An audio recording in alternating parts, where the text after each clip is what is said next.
Welcome back to another episode of the Sunday Rumble. This is part two. You niggas fucked up the first show. I blame all of you niggas. You're not gonna be shit. Ain't shit in 2019. Was shit last year before that. So we had to end the show. Shout out to Super Slide, Cynthia G. We had 70 people waiting on my chat. But today we are talking about the part two, surviving R. Kelly, and we were supposed to have one guest, but then one of my favorite YouTubers, he's like, nah, man, we got Freeze is it. I was like, Freeze is it, uppercase P? He was like, yeah, uppercase P. I said, oh, shit. So I was over here acting like a little bitch and shit, getting excited, like, oh, nigga, that's my nigga. So we got two special guests on the lead off. I want to welcome my brother, the Sinful The P, the YouTube channel. And then we got Freeze is it, man. I'm telling you, they should give him 3 million subscribers right now. So we're going to hear this situation from a different point of view. We heard the Squares version. Now we're going to hear it from a different perspective. Let me first introduce Sinful The P before we do that, and then we'll go to Freeze. What's up, Sinful? Thank you for coming on. Oh, man, I appreciate that, man. I'm thankful for you allowing me to come on. But before I even start, man, you know what I mean? Because it's so beautiful to be on with O'Shea and my brother Freeze. So I know, bro, sit up there and let me get the introduction first, man. But it's such an honor and privilege because I've been telling You Understand Me, Freeze and O'Shea, I wanted to do a video with them for the longest. And to be live right now with Freeze and O'Shea, I'm excited about this one. You know what I mean? Especially, a lot of you are not you're not really aware and knowledgeable about how beautiful my brother's mind is. So before I even introduce myself, I'm allow my brother to pimp introduce himself, to give y'all this presentation, so y'all can listen to him, bro. Go ahead and introduce yourself. Go ahead. Go ahead, Freeze. For those of y'all unfamiliar, man, I am the God anointed, game appointed gentleman. Freeze is it. You dig? For myself as well, you know what I mean? I'm excited. And it's an honor and a privilege to be on this channel with O'Shea and Sinful at the same time, man. Yeah, it's the holy trinity of this game in your face right now, you dig? So, yeah, it's going to be a beautiful live this evening. I appreciate it. Two pimp and a simp. You can't beat that. You know what I mean? So, shout out to Freeze. You guys check my man Freeze is it YouTube channel. Let me do this real quick, man. Make sure you brother subscribe to Freeze. I'm telling you, man, Freeze got one of the best black channels on YouTube, best channels, period. Y'all gotta check me out, man. I've been watching nigga for hours. So moderators, make sure you get my man Freeze in there. And anybody who subscribed to Freeze and hit the bell, I'll give you a shout out. You want to say anything else, Freeze, on that? Nah, I'm ready to get into it, man. And like I said, once again, I appreciate you having me on your platform.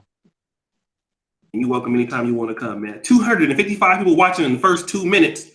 All right, let's go ahead. Go ahead, Sinful.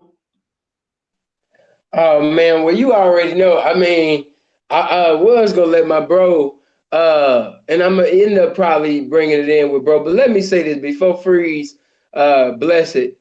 Let me just say that it's a lot of fake outrage, a lot of hypocrisy going on, Oscar Award performances going on, people acting like, they really hurt and all of this shit. Is he disgusting? Yes. Is he been involved in abominable things?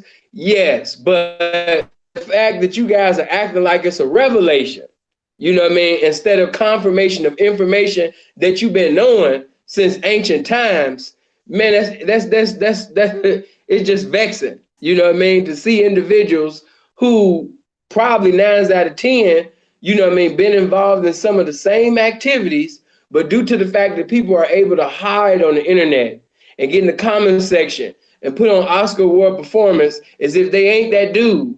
And then some of y'all, let me just say this before I pass it to bro. Some of you niggas are so, you trying to get some melanated pussy so bad that you making all these motherfucking butter pecan ass statements and shit, hoping that one of these old feeble-minded, absent-minded Carl Thomas, I'm so emotional ass bitches can fall for these statements that you make and be like, See, he's a real man. He's a real nigga. He ready to kill every pedophile and every R. Kelly out there. I want to suck his dick. I think I'm gonna jump in his DM and let him know how much of a real man he is. You niggas is really some motherfucking Sebastian ass niggas, man, with this bullshit, man. You know what I mean? But I seen all your little Oscar award performances. I was like, y'all keep going, man. Y'all gonna be in the next Tyler Perry movie for sure. But yeah, bro, what you got to think about it? You know what I mean? We just pass this ball around. Yeah, it's a trip, man, because I trip off of how it's so many people that don't have their own mind. It's so many zombies, if you will. And I watched the final, which I guess was the 6th episode last night, man. And first of all, the whole documentary, it was kind of funny to me, man. But as far as the like you say, the hypocrites and the people jumping on the bash R. Kelly train, it's just funny to me, man, because like Dame Dash, I seen the interview that he did talking about the whole situation, and Dame tripped me out. It was hilarious to me because he like, yeah, Aaliyah, she wanted to talk about it, but she couldn't talk about it, and she would just leave it at that dude was a bad man, and I didn't want to know about it because I didn't want to have to address it, and this, that, and the third, right? So he talking all this shit about how he didn't fuck with R. Kelly because of what Aaliyah, like he could see the pain with Aaliyah and all that sort of shit, and then he like, yeah, if you look at the best of both worlds, my name ain't on there. I told him to put my portion towards the Aaliyah breast cancer thing. Bunch of bullshit, because if you were so against R. Kelly, come on, let's go back to before Aaliyah died, right? Let's go back to when you were dating Aaliyah. When he was dating Aaliyah, you know what I mean? He all in the Fiesta video doing the Dame Dash. See, a lot of y'all motherfuckers, y'all too young to know what the Dame Dash is, you know what I mean? But the Dame Dash, he got the bottle. It's a water bottle, because I don't drink alcohol. But he had a Cristal bottle, you know what I mean, or something like that, and he doing the, that's the Dame Dash for those of y'all who don't know how to put you up on game. This is the Dame Dash, you know what I mean? You got to dip your shoulder. You can't do it like him, you know what I mean? But you hold the bottle, you dip your shoulder, you know what I mean? You dance around, you pour some alcohol on the bitch. You got to improve that point. You can't do the Dame Dash without having a bitch to pour some alcohol on, you know what I mean? Got to pour alcohol on the bitch. But he doing that in the Fiesta video during the time that he's dating Aaliyah. And this ain't they've been together for a long time at this point. You know what I mean? They've been together probably like 8-9 months. And this 8-9 months into the relationship, and you're at the Fiesta video dancing. You know what I mean? Right. That's before cutting up, bro. Cutting up. I'm talking about. You know how sometimes it'll be a little glance. That nigga was for 15 seconds. Right, he's on the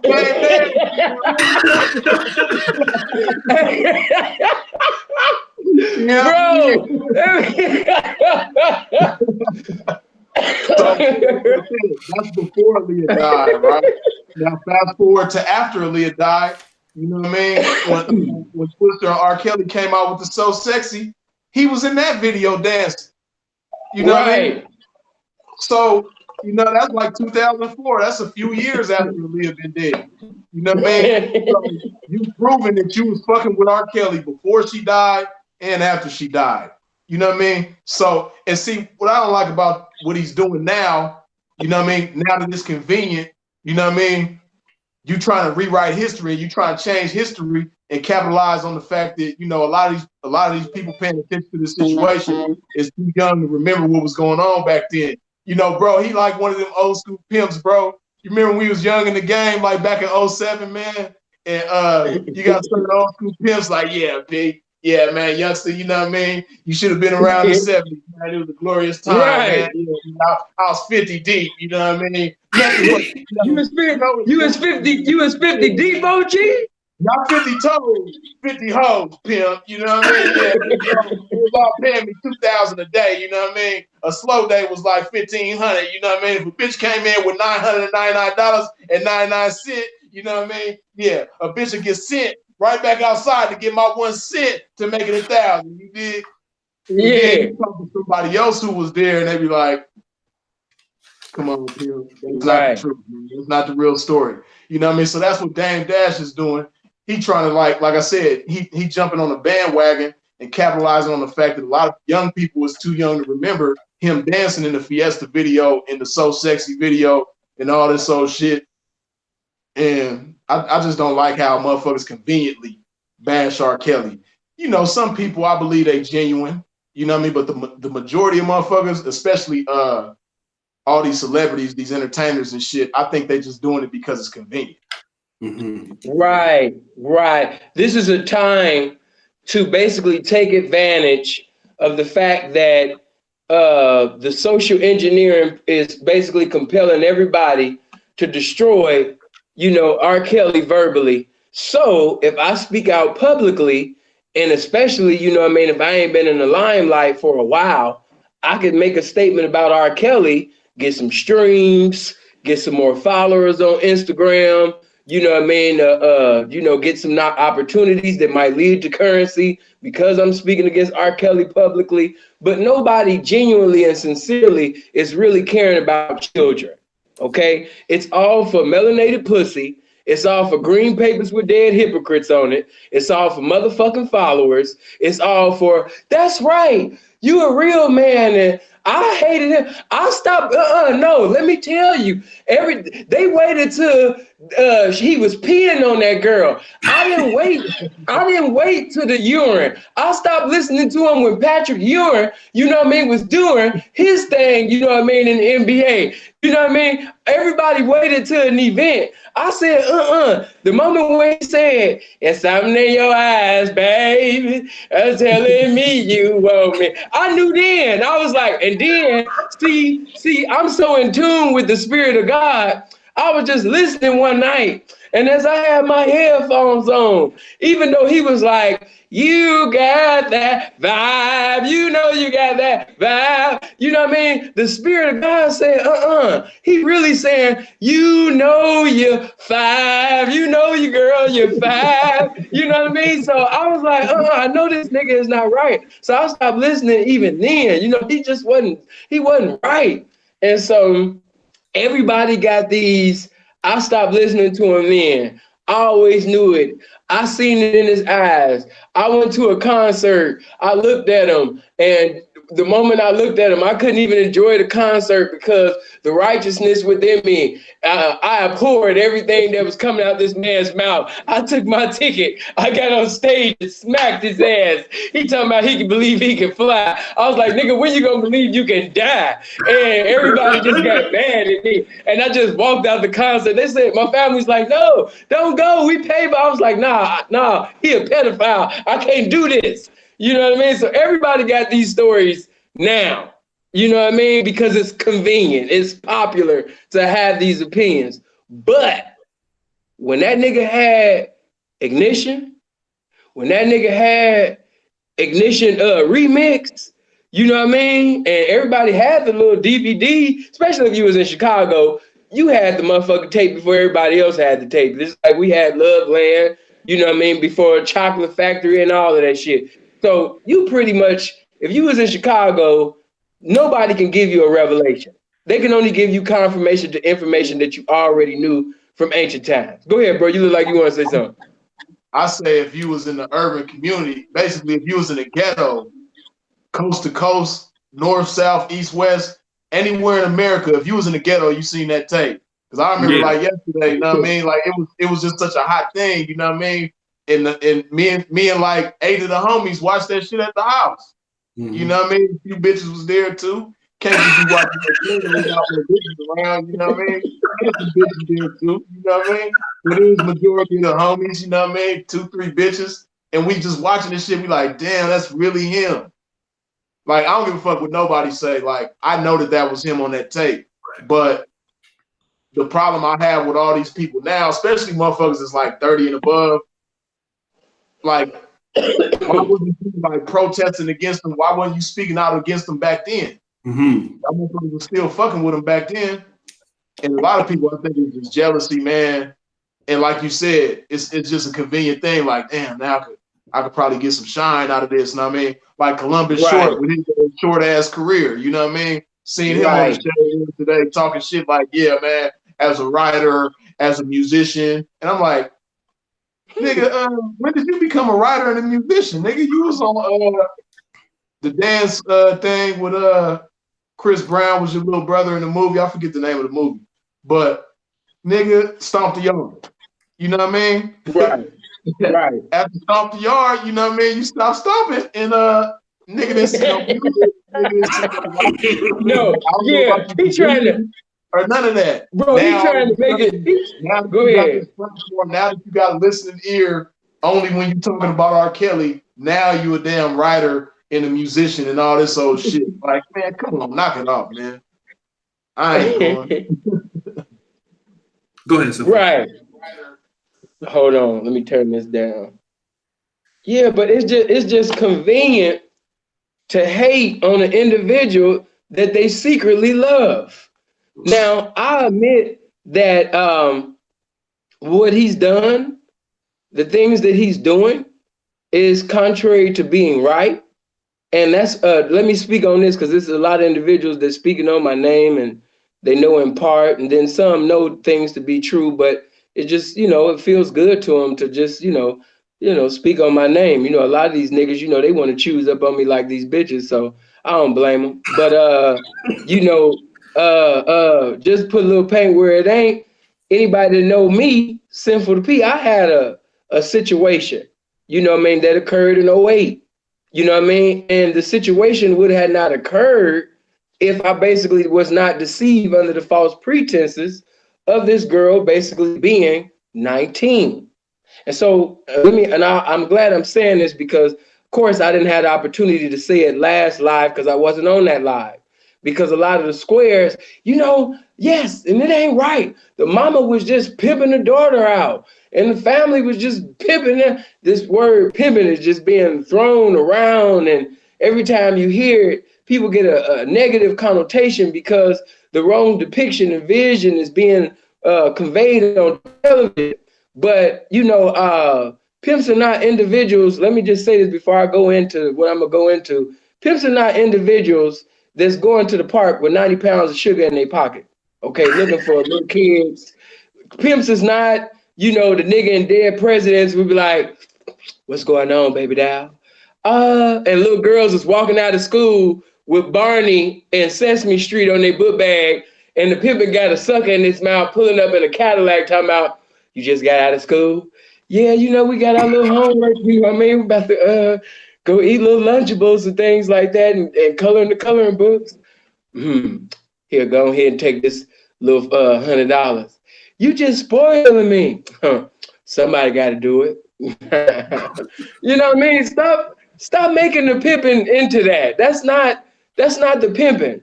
You know what I mean? And in my situation, even the police got deceived. And that's why me as today, not only was the Most High merciful to me, but the police was deceived into actually thinking that she was 19 years of age. And she was in jail for 3 days before they found out that she was 14. So trying to make me into an individual that was like R. Kelly, where I'm going to high schools and I'm at nursery schools just campaigning.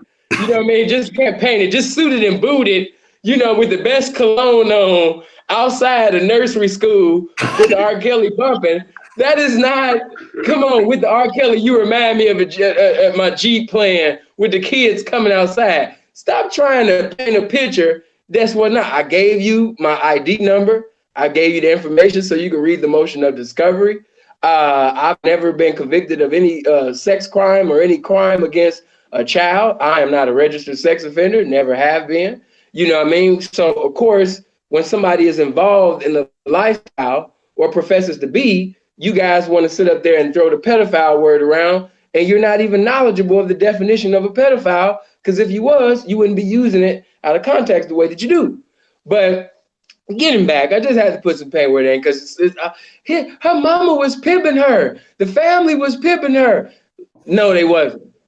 Just because somebody encourages or compels somebody to engage and something in exchange for sex, we can't put the word pimping on it, because then you put the actual pimps who's doing some pimping in that same category, and that's not right. You wouldn't want me to sit up there and take you and put you in the same category as somebody that really is not compatible with you whatsoever. So, let's stop doing that. But getting back to another thing that I would love to say, because the last, blessings to everybody that was on the panel on part one, but a lot of them niggas was scared. Everybody was agreeing with each other and all this old Disneyland shit. I didn't come to agree with you. I don't want to be your friend. I'm Sinful The Motherfucking P. Hey, check this out. A lot of you niggas, you get to hide behind this 18 shit. And yeah, man, they having sex with minors and they 15 and 16 years old. But some of you are in your late 30s and 40s, and you in full grown relationships with girls that's 17 and 18 years old. And the only reason why, that you ain't involved with 15 and 16, 14 and 13 is because they haven't made it legal in your area. But that same spirit, is within you as well. Because if they made 12 illegal, you could basically sit up there and get out with a 12-year-old. You know what I mean? So a lot of you are just basically law-abiding citizens. It's not that you sincerely, love children. It's not that you genuinely love children. It's not that you genuinely want to protect children, because what these motherfuckers is doing on YouTube, what these motherfuckers is doing in church, is they making beautiful speeches. When you sit up there and you say fuck church, or if you say fuck, anything spiritual, nothing will happen to you. But if you disrespect the gay community, the confused community, the LGBT, confused, perplexed community, you got to be like motherfucking Kevin Hart and apologize. Why? Because they out there putting in work, because they believe in the bullshit that they believe in, and they got a movement outside of social media to make motherfuckers apologize. So all these individuals talking about how they love children and how it's disgusting and all of this type of shit. Where's your movement? What have you done within your community besides get in the comment section or make cute little videos? What, especially for you all that been molested, you've been raped.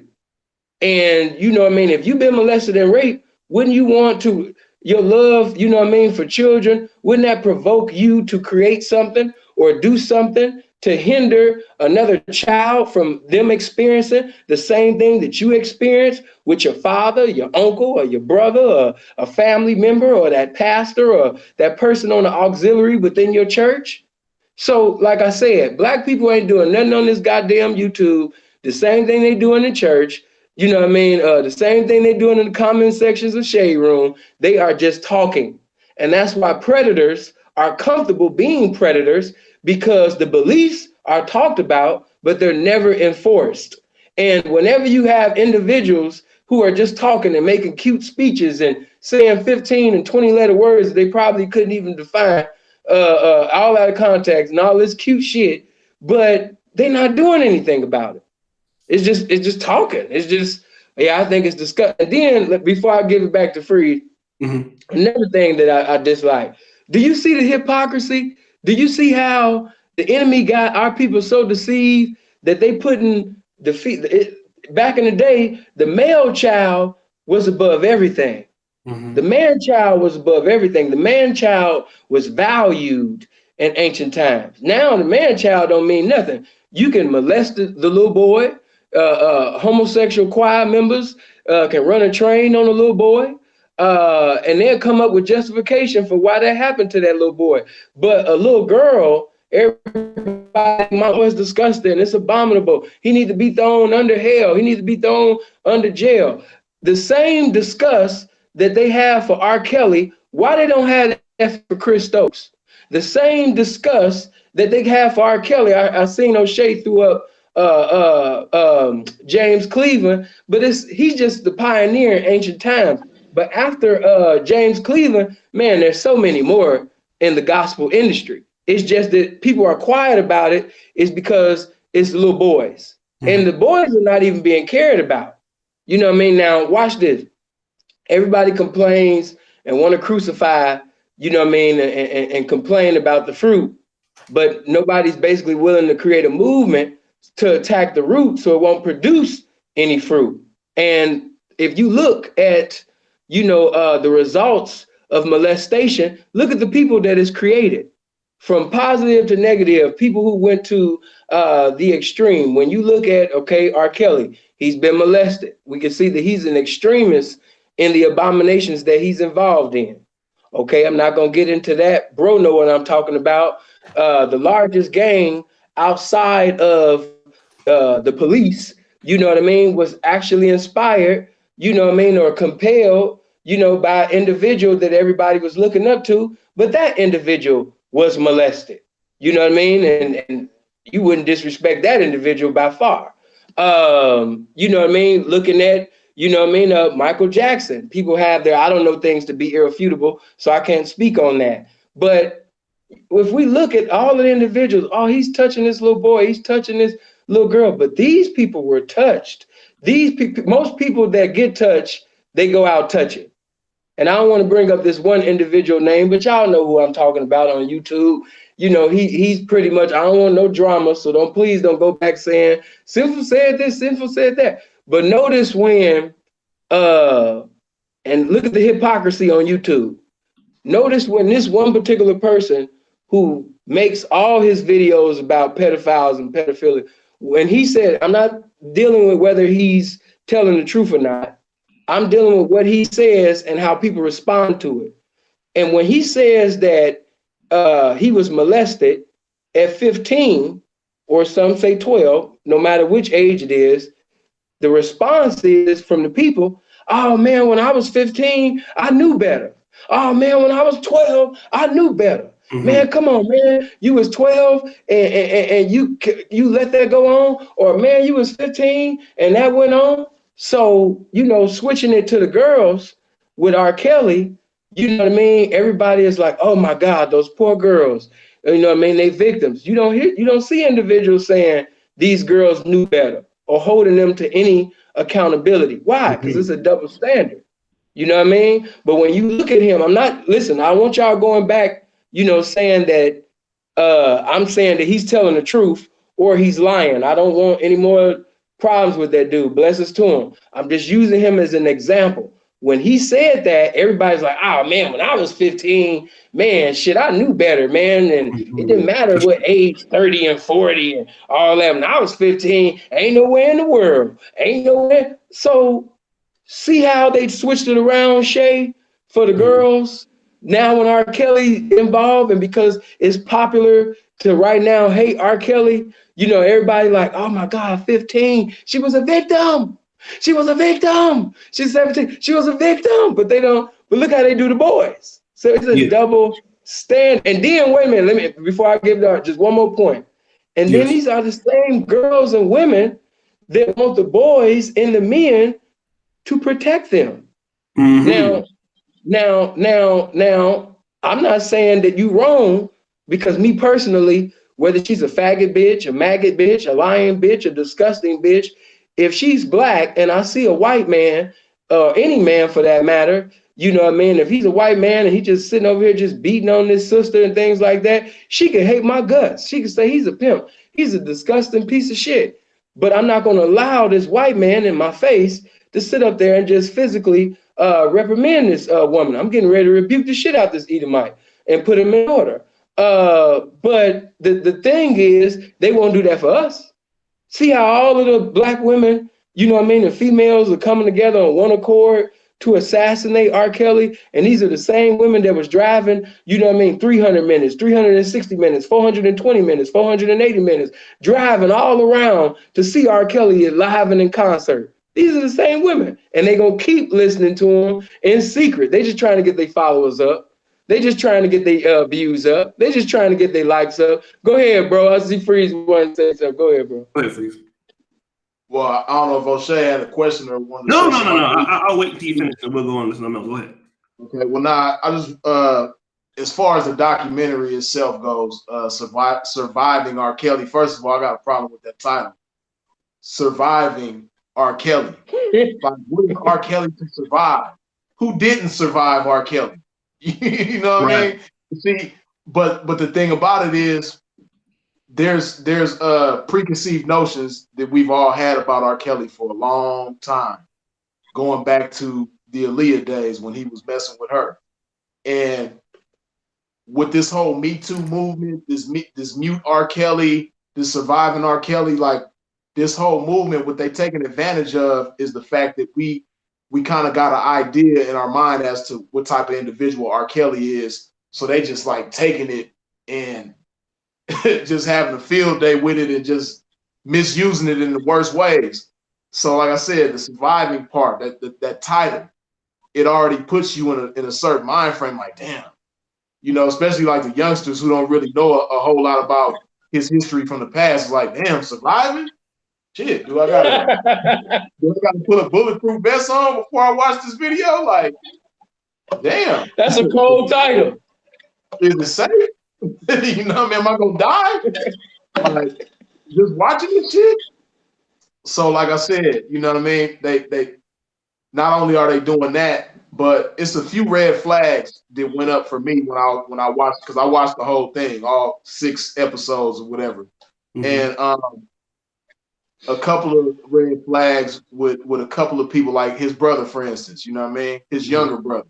Mm-hmm. Had his younger brother Carrie on there, and he spoke about how when the sex tape came out, he got, you know, basically every platform that would listen to him, you know what I mean, radio stations and did interviews and so on and so forth. And he admitted that he lied. He admitted that he lied on R. Kelly. He said, yeah, you know, I was hurt and I was mad at him. You know what I mean? So I just said everything that I heard, even though I didn't know it was true. I hadn't seen it myself, but you know what I mean? I lied and said that I did. So the man admitted that he lied on R. Kelly. So how is he even credible to be on this documentary? You know what I mean? Giving a testimony about R. Kelly being this bad person when he admitted that he lied on him. Mm-hmm. How do we know that he's not still mad? Shit, 18, 16, however many years later, and still got the same motives and is getting on here and lying again. You know what I mean? Great so that's one individual. There was a girl who I believe he started dating her, or since, allegedly. You know what I mean? Because that's another thing. Ain't nothing been proven out of what these bitches are saying on this documentary. But anyway, it was a girl who said, I think it was in 2008, and she started seeing R. Kelly. And she's another person who admitted that she lied. She said that when she met R. Kelly, she told him that she was 19 when she was actually 16. Mm-hmm. So she's letting you know that she's a liar. Mm-hmm. You know what I mean? Or that she's capable of lying. You know what I mean? So, and then not just that, but see, like I said, a lot of people don't watch this shit with their own mind. And me, I'm looking at this girl, the girl who said she was 19 when she was 16, the girl who lied. You know what I mean? She was describing her you know, experience, like meeting R. Kelly, you know what I mean, getting intimate with him. Like, she's describing everything, and she talked about how excited she was. She was like, "This is R. Kelly." You know what I mean? Like, she was glad. You know, she was glad to be intimate with him and glad to be around him, glad to be in the studio with him, and just glad to be around him, period. So, like I said, she's already proven that she can lie, right? And this is something that I had a problem with. Now, somebody can correct me if I'm wrong, but I have never heard of R. Kelly being molested by a man. Never have I heard that. But like, R. Kelly himself never said it. Again, correct me if I'm wrong, but even the brother who can't stand his guts, he never said anything about R. Kelly being molested by a man. But see, this is the thing. Like I said, now that they got this listening ear, because people got this idea about R. Kelly being a monster, like, damn, everybody think he a monster. They listening to us. They believe in everything we say, so we can say whatever we want to say. So, right. The same girl who lied about being 19 when she was 16, she said that when I think it was when she first came to his house, she's at the house with R. Kelly and they talking. You know what I mean? And she was they was both telling each other how they both been molested when they was kids. And she said that R. Kelly told her that he was molested by a man in his neighborhood, and then after that he was molested by women in his family. So like I said, I got a problem with that because you taking advantage of like this listening ear, like I said, and when has anybody ever said that? You know, R.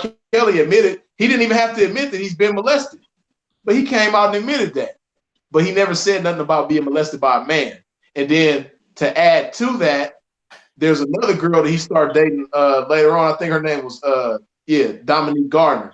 Matter of fact, the girl who lied about being 19, she's the one, if I remember correctly, she's the one who introduced Dominique Gardner to R. Kelly.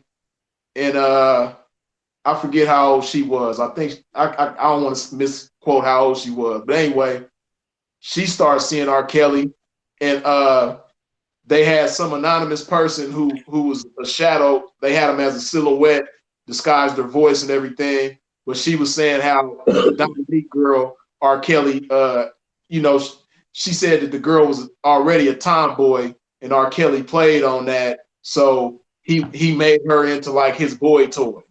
You know what I mean? And had her wearing fake mustaches and dressing like a man and all that type of stuff. And like I said, that's the problem I have with it. You know, it would like some of the stuff on the documentary would be more believable if they just didn't go so overboard with it. You know what I mean? They just went extreme with it. And it's like, you know, some things might be true, but like y'all just going overboard with it. Just like the mom, it was a mom because they did a wellness check or a welfare check at his house in Chicago. The parents of matter of fact, it was the Dominique girl. Her parents, I believe it was her parents. They did a welfare check at his house in Chicago, and the mom said when we was driving up to the house, it was just carloads of girls being dropped off. Just carloads of girls. And I'm like, come on, man. Like, they had it like his house was just like Disneyland or something. Or like, it was just Knott's Berry Farm. Like, it was just carloads of parents dropping their girls off. Like, okay, now, y'all be good. Like, come on, man. Like, it was just ridiculous to me. Like I said, so things like that is what made the documentary, like, so hard for me to believe. You know, and I don't know R. Kelly personally, so I don't have any. Of course, I love his music and everything, but just as a man, he's not the homie, he not family or nothing like that. You know what I mean? But I'm not the type of person that's just gonna go with whatever somebody else is saying, and they capitalizing off the fact that I wasn't there. You know, and we've seen this before. You know, if you rewind back to Michael Jackson's situation before the truth came out, it was the same thing. Everybody was just trashing Michael Jackson. Everybody believed what these people were saying. You know what I mean? Everybody was making jokes about him and shit. It wasn't even no social media back then, but people were still making jokes about him. Thank God. Trash. Yeah, it would have been crazy. You know, but later on, it came to be known that the father of the first boy who came with the allegations, he admitted, I think he's dead now, but he admitted that he made everything up and he had his son lie. He admitted that. You know what I mean? But prior to that, everybody was just believing it. So how do we know that, you know, something might not take place in the future where some of these girls that's on this documentary, they might get mad. They might not get, their money might get fucked up. Like, hold on, y'all supposed to, oh, y'all ain't gonna pay me? All right, I'm finna tell the truth. How we know that ain't coming? You know what I mean? Everybody probably ain't gonna be a happy camper that was on that documentary, you know. And like I said, even if you go back to the Emmett Till situation, you know what I mean. If you look at it from the perspective of white people, you know, because the supposed victim was white, everybody believed what she said. She put on an act, you know what I mean, and act like, you know, Emmett Till did XYZ. And he lost his life behind it. And that punk ass bitch waited until she was damn near 100 years old on her deathbed to tell the truth. You know what I mean? So bitch waited till she was nigh unto death. Right. So it's been proven that people will lie on a motherfucker just for, you know, whatever benefit they got in their mind. So Exactly. And let me just squeeze, Mm-hmm. bro. Earlier today, Shay, Mm-hmm. this nigga that I pretty much been knowing, he's just with teenage underage girls because I've known him to also mess with older women as well. He just, you know, like to fuck. But he has a reputation for sitting over there messing with. So, you know, when I actually seen him post is, that's why I don't take these butter pecan ass niggas serious when they're in these comment sections, when they get on the video. They make me think that they're saying things so women could see them. And I've experienced, I know what these guys You're cutting out a little bit. women, huh? You're cutting out a little bit. Go ahead. Can you hear him freeze good, or is he cutting out over there too? yeah, he's cutting out on my end too. White man holding you back. Okay, the white man holding me back. Yeah. Y'all pray for me, man. The white man holding me back. Go ahead. Am I cool now? Yeah, you're all right. Try to say it again. Am I cool? Yeah, you cool. You cool. Huh? Yes. Because you guys are even a little distorted on my side. And the white man is holding this side and the other side, brother. They trying to come against this game, but I bind it. But no, you know, this individual, you know, was doing the things that he was doing because he wanted some attention from the women. So this guy that I pretty much know to basically have sex with underage girls, older women too. I can't, you know, just put earlier today. Wasn't say nothing about this. You know what I mean? On Chief, I was gonna leave this shit alone on everything. But after watching all episodes of Surviving R. Kelly, man, gangsters gotta hit. Listen, you know what I mean? Everybody call this number and ask him, can basically the little girls come home? And he puts up this number that's supposed to help some girl. It was just corny as fuck. Okay. And you had these old gameless ass bitches all in the comment section like, yeah, you know what I mean? It's glad to see you coming around. It's glad to see, you know what I mean, real niggas standing up. I was like, these bitches are stupid. So, you know what I mean? He probably got his dick in a 15-year-old mouth while he talking like, yeah, you know, watching the documentary, you know what I mean? Bro, I'm just saying,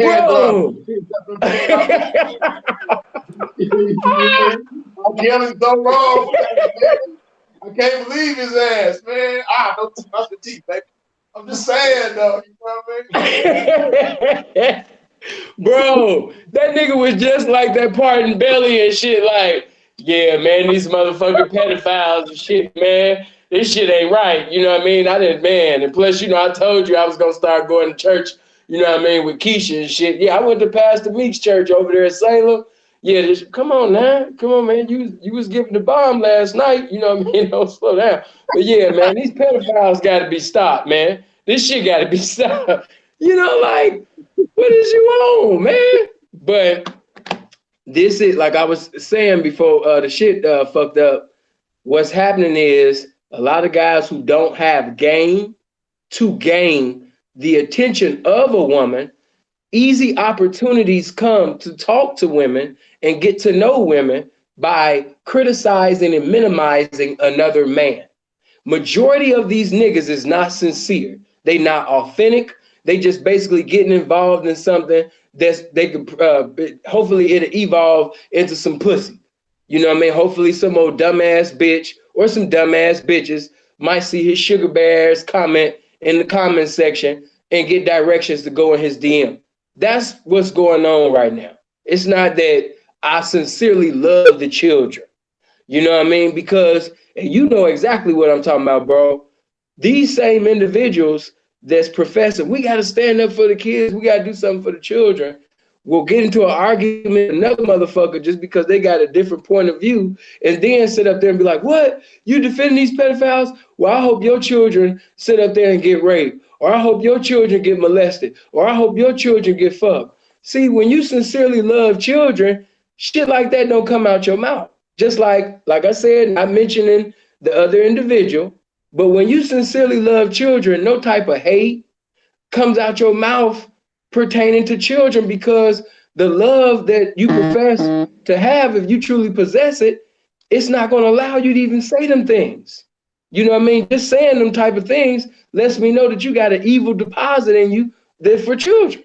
So, you know what I mean? It's these individuals are not authentic, and not going against anybody that's on the panel, but a lot of it appeared to be people afraid to say what they were thinking about certain things because maybe they was going to be in fear of somebody criticizing them or proving them wrong in a debate or what. I don't know. But I'm going to just simply say this. If you from the ghetto, if you from the hood, especially if you was gang banging, you know what I mean? In the hood, a lot of the big homies, let's push R. Kelly to the side. The big homies was fucking on teenagers. You know what I'm saying? The big homies, you know what I mean, was fucking on teenagers in the hood. Nobody was saying nothing. And guess what? Your motherfucking ass wasn't gonna say nothing. See, a lot of people try to make that a prison thing, but no, that's how you live long in the hood as well, by minding your own goddamn business. And you know what I mean, in the hood, you know what I mean, that was a common thing. To see the 32 or 33-year-old homie that been putting in work and that's known for being a killer or known for knocking motherfuckers out, all the little teenage broads want to be with him. Why? Because all the little niggas in the hood is scared of him. So they run into him for security, and they looking at him as a disciplinarian, and all this shit is common, not making it right. But what they do is they try to make R. Kelly the poster child or the first individual. And let me ask you this, Free, because you know music like I know music. Are there other individuals who are equivalent to R. Kelly as far as popularity in the music industry who pretty much has done some of the same things that R. Kelly has done? You know what I mean? And it don't even have to be R&B. It could be rap. Because when I think about the music industry, I started thinking about different artists that was having children with girls that was 15, 16. You know what I mean? Like it didn't start with R. Kelly. It's not gonna end with R. Kelly.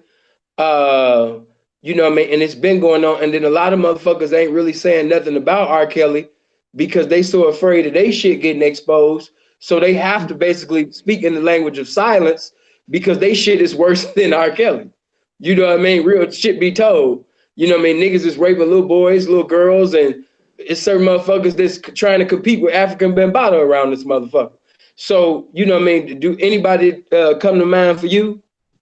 Oh yeah, definitely. And see, that's the crazy thing. Like I said, that's what trips me out about that documentary because, like I said, they capitalizing on the narrative that's already been set in people's minds, right? But they even used examples of other entertainers that have done the same thing as R. Kelly. They used the Beatles as an example, who had a song about, you know, dating an underage girl. They used Elvis as an example when he got with Priscilla Presley. I believe she was they didn't say her age, but they said she was underage. But if I remember correctly, she was like 14 when Elvis got with her when he was in the service. Yeah. But you know, it was, see, this is the thing about it, right?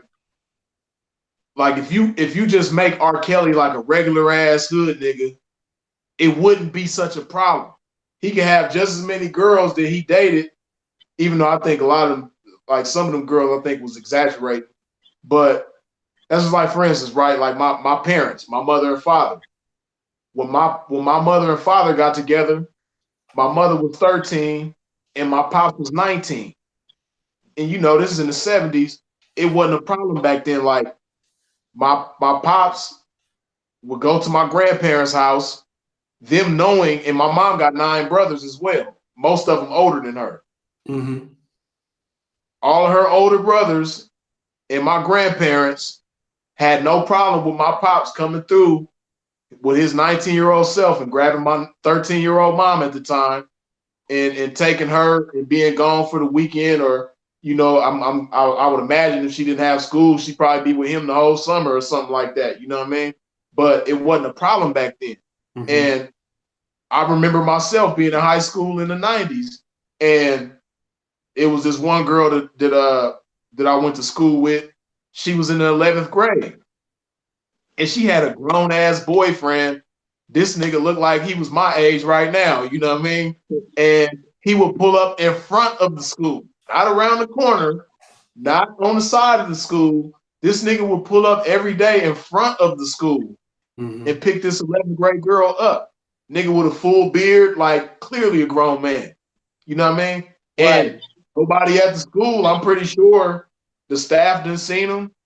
You know, all the students, including myself, seen him. Nobody had a problem with it. You know what I mean? So this was like normal shit. And I say that to say, if Aaliyah and R. Kelly weren't famous, it wouldn't have been such a big deal. You know what I mean? It's only a big deal because they famous. Right. And that's the thing about the documentary, right? Another, like I said, another red flag. Most of the parents of these young girls that was on the documentary, and even some of the young girls themselves, they would say, yeah, I heard about the allegations, but, you know, like one parent was like, you know, I heard about the allegations because they took their daughter to an R. Kelly concert in Orlando. She was 17 at the time. And the dad was like, yeah, you know, I heard about the allegations and everything because he called the daughter on stage. R. Kelly did. He had her come on stage, you know what I mean? And the dad was like, yeah, you know, I didn't have a problem with it because, yeah, I heard about the allegations, but I'm thinking to myself, like, yeah, he right. I'm right here, you know what I mean? So what could possibly happen with me right here? Knock it off, man, because if you really had a concern, you're not even going to let your daughter go on stage with somebody that you think is a pedophile. Like, stop it. You know what I mean?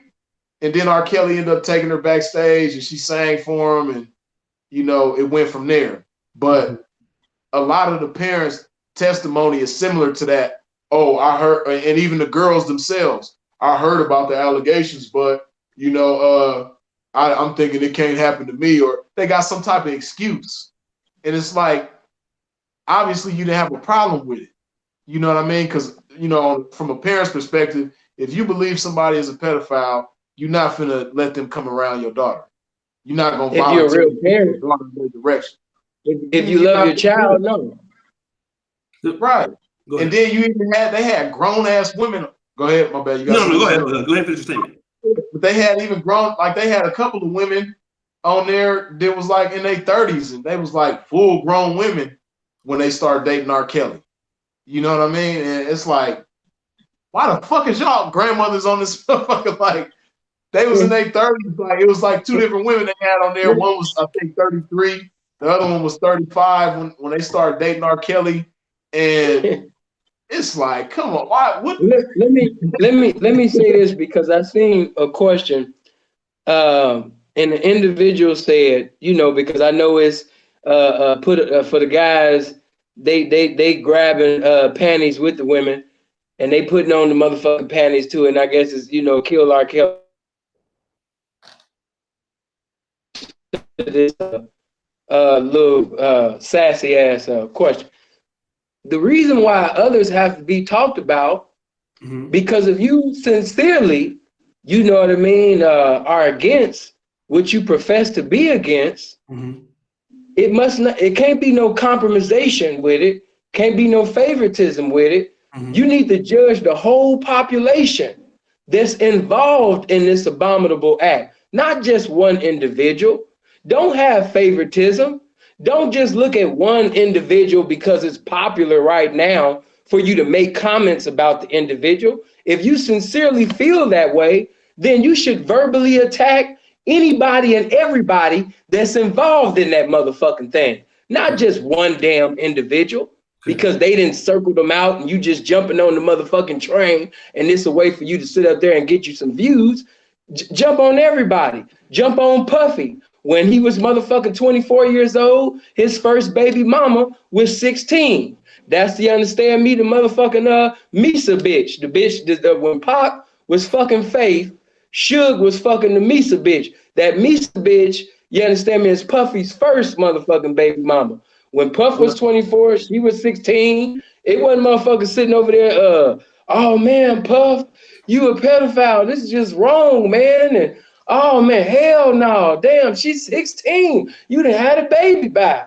You know what I mean? Why? Why are individuals not doing it? Because it's not the popular thing to do right now. Mm-hmm. But if the powers that be was to manipulate it and put the camera in the spotlight on Puffy, then everybody would be like, oh shit, Puffy, how could you? How could you, man? I knew you wasn't shit, man. God damn, man. If motherfucker take the spotlight and be like, Jay-Z, man, you met Beyonce at the Destiny's Child When You Say No, No, No video set. And when you met her, she was 16 years old. And you know what I mean? Come to find out, you've been motherfucking, you know what I mean, fucking Beyonce. And you don't say that she was 16 years old at that motherfucking time, man. And in that 2007 interview that you had, and they asked you, when did you meet Beyonce? You went from speaking fluently to now speaking in tongues, like you was in a Christian church. Speaking in tongues is cast with a friendly ghost, give you utterance.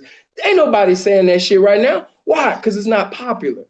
My thing is, if it's wrong, then motherfucker, it's wrong for every motherfucker within it. It's not a R. Kelly thing. It's a population that's within it. And like I said, all of these little studious, nerdy looking motherfuckers and shit, they probably ain't gonna do nothing but call the police. A pedophile can do whatever the fuck he want to do in their community or right in front of them. And they're not, these individuals are not going to do anything. I can look at them and tell they're just going to make cute little speeches. You said what? Go ahead, Freaks, and I'm go ahead. Go ahead. Like for instance, right? Like what you saying, like I think the question was like, why you gotta speak about everybody else? See, when you truly have a dislike for something, that's like me. You know, I love women. Don't get it twisted. I love women, you know, passionately. But I really dislike punk ass bitches, right?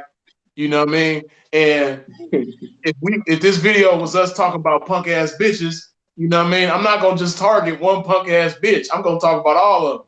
You know what I mean? Because I truly have a dislike for them. You know what I mean? Now, if I was pretending to have a dislike for punk ass bitches, you know what I mean? I probably might go after and target the most popular punk ass bitch. You know what I mean? So that's what it is. R. Kelly is the most popular person when it comes to this topic. So that's why everybody is on his helmet right now. But a lot of people don't truly feel this way. You know what I mean? It's sad. It's really disgusting. Yeah, let me just say this for Gail Shay. When you really abhor something, when you sincerely have hatred pertaining to that, it's not an R. Kelly thing. It's a anybody and everybody can get it that's in it thing. Okay? So when I see you just coming against an individual because it's popular now, I know that you're not authentic. I know that you're not sincere. You're just saying that because it's the popular way to be right now. You're conforming into an image that's not really you. You want to generate views. You want to generate melanated pussy. You want to sit up there and get you some subscribers. You want to get followers, but it's not authentic. Because if it's an authentic thing, it's not well, why you got to talk about everybody else? Let's just talk about R. Kelly. It's not that. It's any motherfucker can get it that's in it. You know what I mean? So that's why. And another thing, and when people say, can you separate the art from the artist? Can you separate the art from the personal life of the artist? Excuse me. I'm gonna say this. If we can't separate the art from the personal life of the artist, then pretty soon we pretty much ain't gonna have no art to enjoy and appreciate, because there's something about everybody's personal life that we don't agree with and that we would frown upon.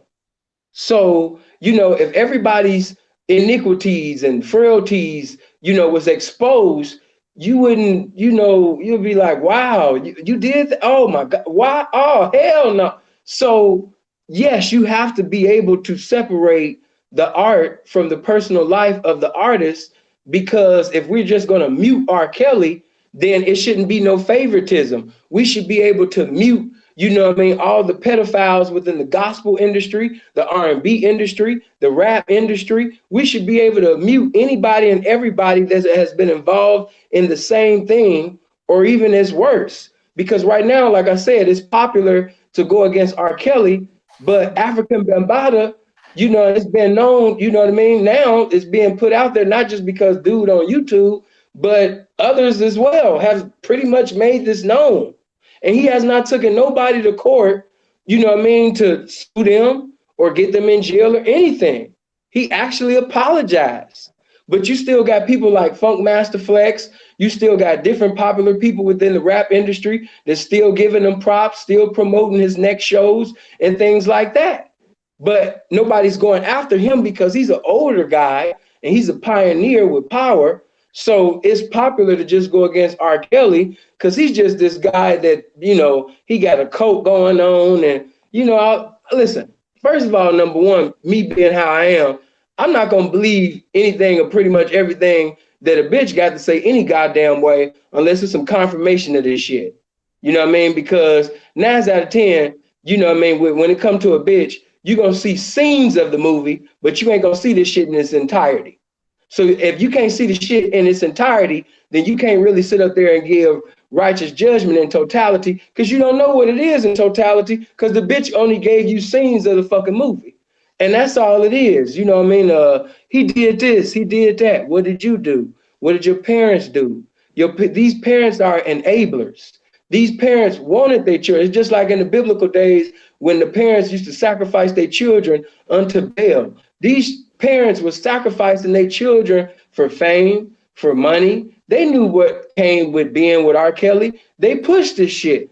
So to me, the parents, the children, R. Kelly, nobody is innocent, you know what I mean, in that particular situation. Everybody is guilty. It's just that R. Kelly, of course, I can't make any justifiable excuses for anything that he's allegedly done or he has done, because one thing we do know, and let me just say this, urine did proceed from his dick to the body of a minor, but did that stop his record sales?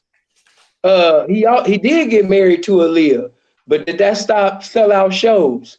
And as demonic and satanic as this sounds, I actually think that once people found out that he was a pedophile, and then they seen the sex tape, because these black bitches, you know what I mean, like shit like that. I just got to be 100, women, period, but especially my black women, I know this, because of them being so involved in witchcraft and rebellion and, you know, things that's contrary. And they seen the nakedness and maybe they was pleased with what they seen in that, because every woman that seen that R. Kelly tape, they wasn't saying, oh my God, do you see this pedophile? Some of these women was like, damn, R. Kelly really with the business around this bitch. Oh, hell no. Oh my God, this nigga eating ass just like that song. I should have known this nigga was a cold freak from that album. So it didn't really hurt his image. It promoted his image. It's just like a gangbanger, a nigga that rap about gangster shit, and you find out that he really about that life. That helped his sales. Once these women found out how freaky and nasty that R. Kelly was, that didn't do nothing but help his sales and help. Them women did not say, because I'm a Christian or a Baptist or because I'm just full of morals, I'm not going to listen to this no more. They sit up there and took 4 and 5 hour drives. They worked overtime. They borrowed money, you know what I mean, to go on these concerts and some more shit. So all of this fake social media energy is just exactly what it is. I'm through. Okay, let me do this real quick. We got 792 watching. Let me just get the super chats. I know Kevin Samuels was here. He was gonna Kevin, are you still here? He was here about 20 minutes ago. He wanted to do the BTR part so people can call in on the Blog Talk Radio and we can sync it. He's going to do it from his end. That way we could have had we could have had all the people call into the show and it would go through the show. I don't know if he's still here, but I mean, he's still here. Okay. Do you guys want Kevin? Is it the leadoff part is good. You guys okay with Kevin coming on to weigh in a little bit and to do that part? Yeah. Man, you can bring anybody that you want on here. I don't know if they gonna want to come on here, but man, you can bring you can bring any of them. Man, listen, man. You can bring any of them little motherfuckers on here that you think that's like, man, bring all them little niggas, man. Bring all them little niggas and all them little well, he's just a monster. Yeah, bring all them little motherfuckers, man. All right. For an hour, I was trying to like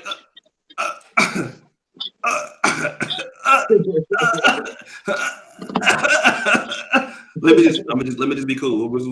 So no, but it's today's show is here, all right. We got the pimping on with us tonight, brothers.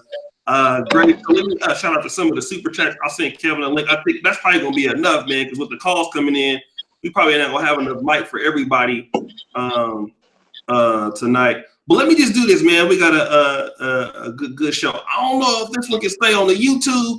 We're gonna see. You know what I mean? We got some explicit material and things. So this might. But I want to do this though. How many of y'all subscribe to Freeze? I checked his subscribers, and he got about 30 subscribers from this, but not enough, man. Like, come on, you know what I mean? We need 100 brothers subscribing to Freeze and Sinful. So hopefully by the night is over. I mean, I want to get him up to 8,100. So who needs to subscribe to Freeze? Do me a favor, press 1. Okay, a honey bun sandwich. What the fuck? Time him out, Alton Rogers. Who's talking about honey bun sandwiches? Get him out of here. Let's go. Time him out. Talking about the fake Diane Corn page. Okay, get him out of there too. Hold on 1 second. Let me. I got some niggas I gotta get rid of real quick. Hold on, y'all. Yeah, because these niggas think I don't see. I see everything you niggas is doing. Yeah, get him out of here. Okay, thank you, Gilbert, for a subscriber. Okay, so do this real quick. Press the subscribe button, hit the bell. Let me know what you got. Thank you. Mine is yours. Thank you. eLove11. Thank you. Clinton, thank you. Out Clockwork. Thank you. Christian Murphy. Thank you.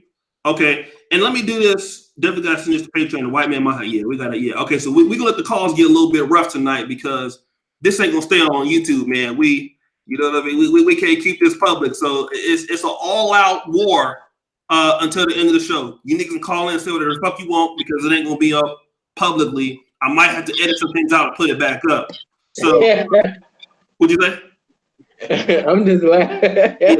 Y'all niggas went too much in, so the white man ain't gonna let us keep this one up. But we got 800 motherfuckers in here watching on the late night tip. So Kevin, come on in the show. We're gonna give you as a blog talk radio number. We're gonna sync it in. I want to ask a question. I'm gonna start with Freeze, right? And I always want to know this. I know that like when me and Simple first met, one of the things that might have he kind of maybe a little bit leery of me because you know the squares and the square, there are a lot of square niggas that hate pimps. And one of the things that a lot of people with the R. Kelly situation, they're talking about, well, you know, he's a predator over these women, and you know he's making these women do these certain things. I know that's very similar to what some people say pejorative about pimps, that, you know, oh, you pimps is making these women do this. You know, you got these women on the streets, you're forcing them into this kind of lifestyle. And I know that that's R. Kelly's situation is similar to some of the things I heard about pimps. Let's talk about the willingness of women to participate in both, you know, the lifestyle of pimping and hoeing and also the sexual shit with R. Kelly. Is there some kind of similarities in the two? Your show will go live in 5 seconds. 4, 3. Go ahead. Go ahead, Freeze. It's all good. Unfortunately, there are some similarities. It's funny that you mentioned this because I don't know if you've seen the documentary, but one of the parents on there called R. Kelly a pimp. You know, but yeah, because, you know, like with R. Kelly, a lot of people are saying that he's forcing women to do this, that, and the third, when if you really pay attention and read between the lines, everything was done consensually according to what they're alleging. Now, as far as with the pimping, you know what I mean? It's a whole walk of life. You know what I mean? And you know, just like any other walk of life, you got good, you got bad, so on and so forth. But the true essence of a pimp, somebody that's true, we're gonna talk about pimps that's by the book, not the one, you know, the bad apples in the bunch. We're gonna talk about, you know, traditional, you know, ethical pimps. I know that might sound crazy to some of the people watching, like, damn, ethical pimp. How the fuck you got that? But there is such thing as the ethical pimp. You know what I mean? We got a couple of them right now. Ethical pimps. You know what I mean? Ethical pimps will never force a woman to do anything. I'm talking about anything. Not only not force, but not intimidate, not manipulate, not coerce. None of that has to do with pimping. You know what I mean? A real pimp is going to convince a woman to get down with him based on the type of man that he is. You know, say it again. Say it again. They didn't hear that. A real pimp is going to get a woman to get down with him based on what type of man he is. Okay. You know, as a lot of y'all probably heard Andre Taylor, Gorgeous Dre say before, you know, before you're a pimp, you got to be a man, which is very true.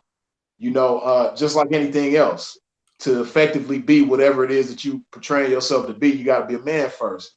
And, you know, when it comes to women in the lifestyle, it's a matter of choice. She's choosing to do whatever she does with a pimp and for a pimp.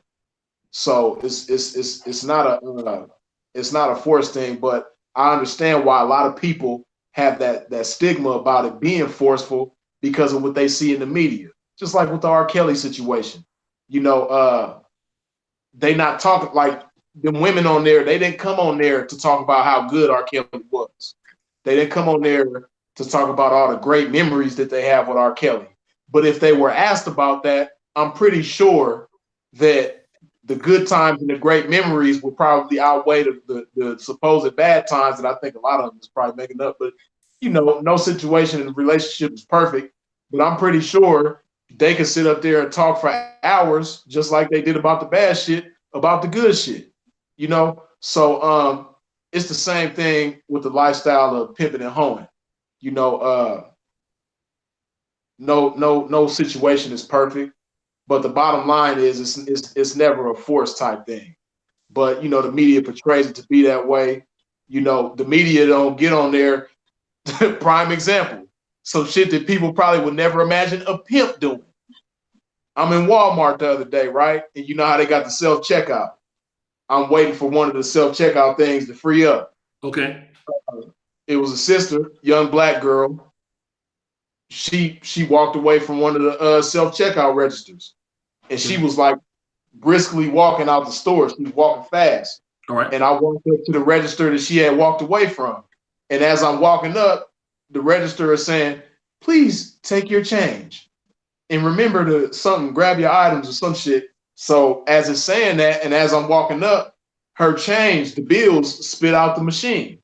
You know what I mean? So her bill, and I didn't even look to see how much it was. It could have been 20, it could have been 80, it could have been 5, but whatever it was, I grabbed the shit. You know what I mean? I'm so into getting this girl her money, I walked out the store with the items that I didn't even pay for yet. But go to show you what nobody would ever imagine a pimp doing. I walk out the store because, like I said, the girl was walking fast. So I still got the items because I was paying for 2 things. I forget what it was, but I knew I had 2 items. So I grab her change with my 2 items and I power walk out the store after her. And I get out the store. At first I didn't see her. Then I see her get in her car. So I walked up to her car. Her boyfriend was in the car waiting with her for her. You know what I mean? So now she's in the car with her boyfriend. I don't want to just knock on the window. Plus it's nighttime. So I walked like where they could see me and I'm like waving. And as soon as she looked, I got her attention. I held her money up. You know what I mean? She's like, oh my God, thank you so much. You know, and then after I handed her the money, I realized, damn, nigga, you got these items. Taking a chance yourself. You know what I mean? Trying to get you to do money. But something else nobody would suspect a pimp of doing, because I easily could have, I was out the store, you know, didn't nobody see me walk out the store with these items. I could have easily jumped in my car and left. But I walked in the store, paid for my shit, and then I left. You know what I mean? Like I said, this is something nobody would ever imagine a pimp doing. You know, And a lot of people that you see in the media, you know, getting arrested for pimping and pandering and quote unquote human trafficking and all that type of shit. What you got to understand is the media, they take advantage of the fact that this person can't speak for themselves in the media. This person is being accused. They don't have the same platform that the media has. Okay. You know, they can't mention, they can't compare. And I know this because like for instance, right? Give you an example of what the media does. I got a partner, right? He caught a human trafficking case. Okay. And I read the article, but see, at the same time, I'm able to talk to him because he calling me from jail, let me know what really happened. Plus, you know, I know him, so I know that the news articles was exaggerating things and even lying about certain things. But the situation, the brief scenario, summary of his situation, it was a girl that he had. The girl had a baby. He had the girl's baby while she was doing her thing, right? The girl, she did a call. The call ended up being undercover police. So they put the pressure on her, like, we know you got a pimp. Where is he at? Woo, woo. So they manipulated the girl into taking her to the pimp, but he caught wind of the situation and he left, but he had the girl's baby. So he left with the baby. You know what I mean? So now he gone. The police didn't catch him. He gone. They ended up catching up to him like a day or two later. You know what I mean? So so now I'm reading a news article, and the news article is saying, and it's going to show you how they get down. The news article is saying that he told the girl that he was going to hurt the baby if she didn't do what he wanted her to do, and all this, that, and the third, right? And of course, I'm talking to him. He like, P, you know me, man. I didn't do no shit like that. And not just that, when he gets out, I'm able to read his paperwork and see for myself that nothing like that is in the paperwork. But the media, because they know how people think about pimps already, when you think of pimp, you think of something bad. So they're going to believe whatever we say bad about a pimp. Oh, he threatened to chop the baby up and feed him to the dogs if she didn't do. And people is gonna believe that because they already think pimps are bad people, and this is the type of shit that pimps do, you know. And the pimps in these situations, or the alleged pimps in these situations, they can't speak for themselves on the same platform and be like, no, this is what really happened. You know what I mean? And then on top of that, nobody's gonna believe the pimp because they already got this bad idea of what a pimp is in their mind. But I say all that to say, you know, you can't really believe what the media says. Just like with this R. Kelly situation. And the bottom line is, you know, pimps are people just like anybody else. Okay. You know what I mean? A lot of us know gangbangers. You know what I mean? People who don't know gangbangers, they think that gangbangers is just like killers and they just go out and, you know, victimize innocent people and you know, they just prey on the weak and all this, that, and the third. But I'm pretty sure y'all might know some, but I know personally, I know gangbangers that, you know, are great dads, take care of their family, you know what I mean? Take care of their parents if they might be elderly or, you know, do shit for the community. Okay. You know what I mean? So let me just before we go to Sinful, let me do this. We got Kevin Samuels. Kevin, let me introduce Kevin because we have a call on show. Kevin, go ahead and say something. Thanks for coming on, Kevin.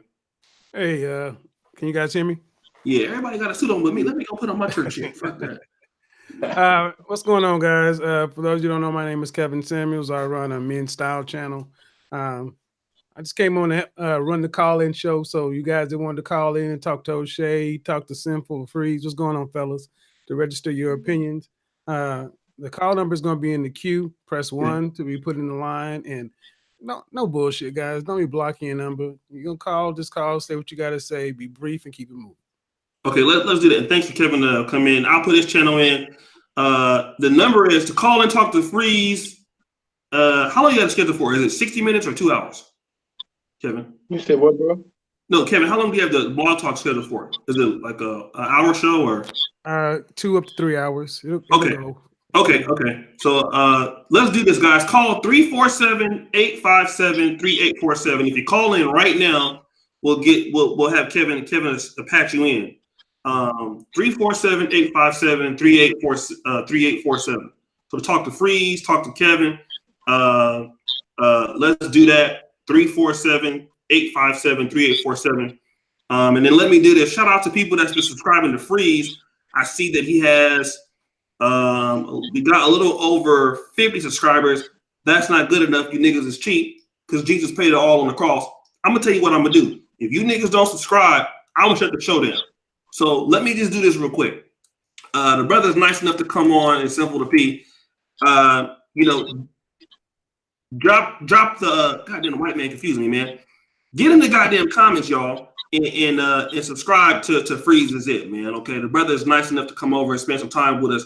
That's the least we can do. You know, he got a good channel, got some good game for you. You know what I mean? And go over there and subscribe to hit the bell. And I'm telling you, his channel is about to take off. So I'd appreciate that. Let me just try out the super chats and we'll go right to Sinful The P. Let me just do this. O'Shea, when we get a call, I'll let you know. We got one in the call queue. One in the call queue. Okay. Information man. Peace to O'Shea and the pen on the chat room. Hey, Information man. I'm trying to get you on here to also. Diana P. Happy New Year, Shay. Hey, what's up? Black Caesar out of Canada, $2. Wake the hell up. Shout out to Simple and Freeze breaking the game. Derek F. I know this is going on Patreon, but they're right. Yeah, man. These niggas going crazy. Raymond Barber, get the lights up. Mr. Grandier, R. Kelly for president. I don't know about that, brother. Moses Jenkins, the dub for that bottom feeder jump on the extra corny goofball. You're disrespecting black boy, bro. Thanks, my brother. Another $20. Tony Davis, 1989. Catch it, Ivy. I'm new to the chat, but I'm not new to the channel. Much respects and blessings to all three of you brothers. Great to see Sinful Freeze over here. Salute. Midnight before midnight, part 2. Let's go. Okay, let's do this. We have one in the queue. So Simple, you can go ahead and weigh in real quick. We have 3 calls on queue. Simple, is it okay to go on some of the calls, or do you want to just weigh in real quick? Whatever you desire to do. Go ahead and weigh in real quick. We have 3 calls on queue, and we'll let the callers talk to Simple and Freeze tonight. And Kevin, you can weigh in also if you like. Go ahead, Simple, just real quick. What did you want me to weigh in on? Whatever you want to weigh in, brother. Whatever you want to weigh in, brother. Well, let me just say this before we go in. In everything that you do, be a man. When I say that, be the truth in everything that you do, whether you're professing to be whatever, pediatrician, a motivational speaker, preacher, teacher, pimp, Mac, gangster, whatever, whether you're positive, negative, whatever you're representative of, being a man in everything that you do. Strive to be the truth in everything you do.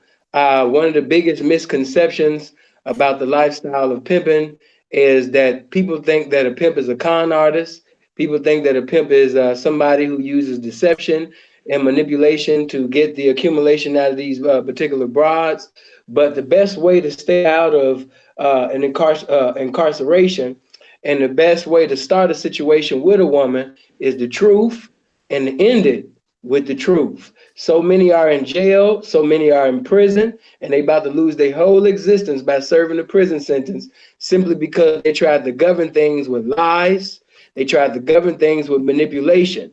He that lies is not in control. He that tells the truth and that is the truth is in full control. So anytime that you have to lie in order to charm and disarm this woman out some pussy, out some money, you have just minimized manhood. You're just totally disrespected, you know what I mean, the game. You know what I mean? And that's what we believe in. I know Freeze is on one accord with everything that I'm saying. When I get involved with a woman, and you know, I've been on this show in times past, you know, one student was physically, but it's others that I can call right now and they'll be on one accord with everything that I'm saying. When I get involved with a woman, or if she wants to get involved with me, I pretty much let her know the prerequisites that it takes to be with me. And I know I don't just talk about materialistic things and green papers with dead hypocrites on it. I talk about the adversities and difficulties that may come. I tell her about, you know, there's a possibility that she might go to jail. I tell her that it's a possibility that she could be raped, that she could be killed, that she gonna have discrepancies among her family. Friends might not possess that love that they profess to have for her. This can bring battleships, you know what I mean, among the friendships. So are you sure that you want to do this? And that's the best way to start it, from the beginning to the 9th inning. Be the truth. You know what I mean? Like I said, it's people that's doing life because they really wasn't about that life. Some people think that Pimping is whoever can tell the best lie. And I'm here to tell you that that's a lie. The best way, you know what I mean, to ever be a pimp is to be a man first. And like what Freeze just said, well, that was by the incomparable Mel Taylor. Before you could be a pimp, you have to be a man first. And the reason why the pimp is so different, ladies, than the boyfriend, because you know, a lot of these guys have put on Oscar Award performances and things acting as if they want to be your boyfriend because they really couldn't afford to be your trick. So he had to put on an Oscar Award performance because he couldn't afford to be your trick. He had to put on the Oscar Award performance being your boyfriend and act as if he cared about what you were saying within the conversation just to have fornication with you. But the pimp is not playing for pussy. The purpose of him talking to you is not for the pleasures of a moment, but to start basically a movement, to bring enlightenment, to bring encouragement, to bring some type of empowerment and development to your life. Because if he has not brought any enlightenment, any empowerment, any development in your life, then he cannot say that he pimped on you. Just because a guy charged you for some money or basically got some materialistic things out of you, that's not saying that he pimped. And in all actuality, a trick can do that. A con man can do that. But a pimp is one who has basically set up there and gave you uncommon information. A one that basically has opened your eyes to things that you couldn't see. You know, things that you might have had a third grade education when you first got involved with this man, and now you speaking as if, you know what I mean, you're a Harvard University graduate now, you know what I mean, because you've been with this man. And it even goes beyond just the pimping, because manhood is greater than the pimping. Manhood comes first. And be a man to the square guys out there. Be a man in everything that you do. You know, I know a lot of these dating coaches is encouraging you to lie to women. They're encouraging you to seduce and reduce women by telling them the best lie and all that, and whatever you got to do to get some pussy. But I'm here to tell you that you could be a man and be everything that you want to be and say everything that you want to say. And pussy. And once you become a man and stop chasing small shit like money and pussy and chase the brilliance of manhood and chase principle and chase uncommon information, small shit like pussy comes as easy as the air of God. So be a man in everything that you do. Simplicity. I'm done talking. Okay. Hey, I just want to say something real quick. Yeah, go ahead. Go ahead. Hey, because you know everybody talking about how R. Kelly forcing women to do things, you know what I mean? And a lot of people talk about how pimps force women to do things. But I'm gonna have to do a video entitled "Pimping Against Your Will." You know what I mean? Because I have been forced to pimp, bro. I'm pretty sure you can relate to me, man. But you know, sometimes hoes be forcing pimps to pimp, man. The pimp don't want to pimp, but she really forcing this pimping, you know what I mean, to pimp. So I just want to say that real quick, put that thought out there. But y'all go ahead. And let me say something, because somebody else that has a puffed up mind and thinks just because he's memorized some information out of a book from another puffed up mind, he's under the influence, that he's actually intelligent, because he's debated some individuals that I didn't consider to be intelligent. But let me say this to you, not to get into any type of intellectual ping pong with you, but my manhood is not governed by the small shit that's according to the small location called your mind. My manhood is governed by principles that's bigger than life. So, you know, ABL, if anytime in the future, if O'Shea want to have a topic, ABL or anybody else that's been blown up to think that they're intelligent for any dumbass reason, you can come on here and you can challenge the pimp. And I always told O'Shea that he could bring all you little people up here, because I never thought really anything of you, especially, you know, when it comes to this pimp.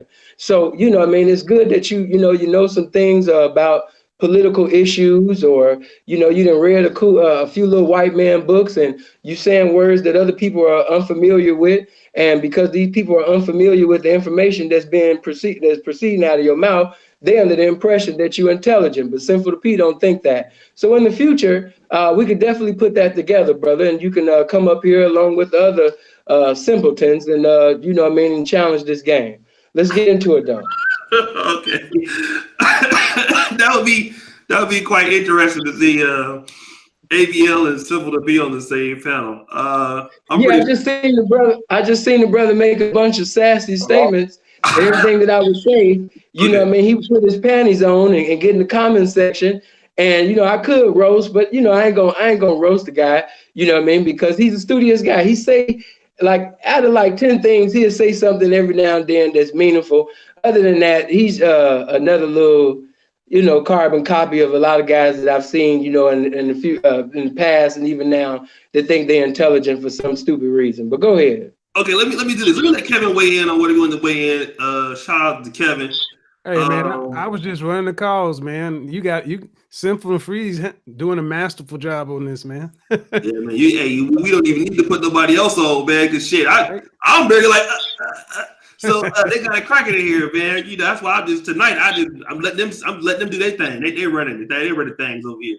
ABL's my boy, Simple my boy. I could definitely set that up. Like I said, I know we got the London. Shout out to the UK dudes. The UK dudes wanted that work too. So ABL, he got the pimps calling him out, and the black dudes in the UK want him. So ABL is going around making enemies worldwide. Okay, how many callers we got? We got one now. 2 of them dropped off. 2 of them dropped off. Okay, so let's do this. We gonna get to the callers for the rest of the show. Okay, give me the number. Mm-hmm. Your number, Kevin. 347-857-3847. Okay, 347-857-3847. Guys, if you call in, we'll take your call. Everybody who calls will take a call. So you go to the first caller, Kevin. All right. Caller 832. What's your first name? Cabbage. I think I say Cabbage. Is that your first name, caller? Yeah, Cabbage. Cabbage. Okay, yeah, let's go ahead. Yeah, C-A-B-B-A-G-E, Cabbage. Okay, what you got for us? I want to talk to the pimp Sinful P. Well, I really don't want to talk to you, but since you're on the show, go ahead. You go ahead, Cabbage. Be respectful now. You got the pimping on. No. Yeah, I'm kind of tough for I'm a whole It's people talking. Go ahead, caller. Go ahead. Okay. Go ahead. Hold on. Cabbage, understand something. There's a delay, so you got to make some room to hear a response. Go ahead, okay. Cabbage. If a hoe was to tell a pimp she got some money and she's being there to choose him, what can she do with what can the pimp do with that money that she can't do with it? What a pimp gonna tell him? I don't understand the vernacular of a male stripper named Cabbage. Somebody translate that to me because I didn't understand a thing that brother said.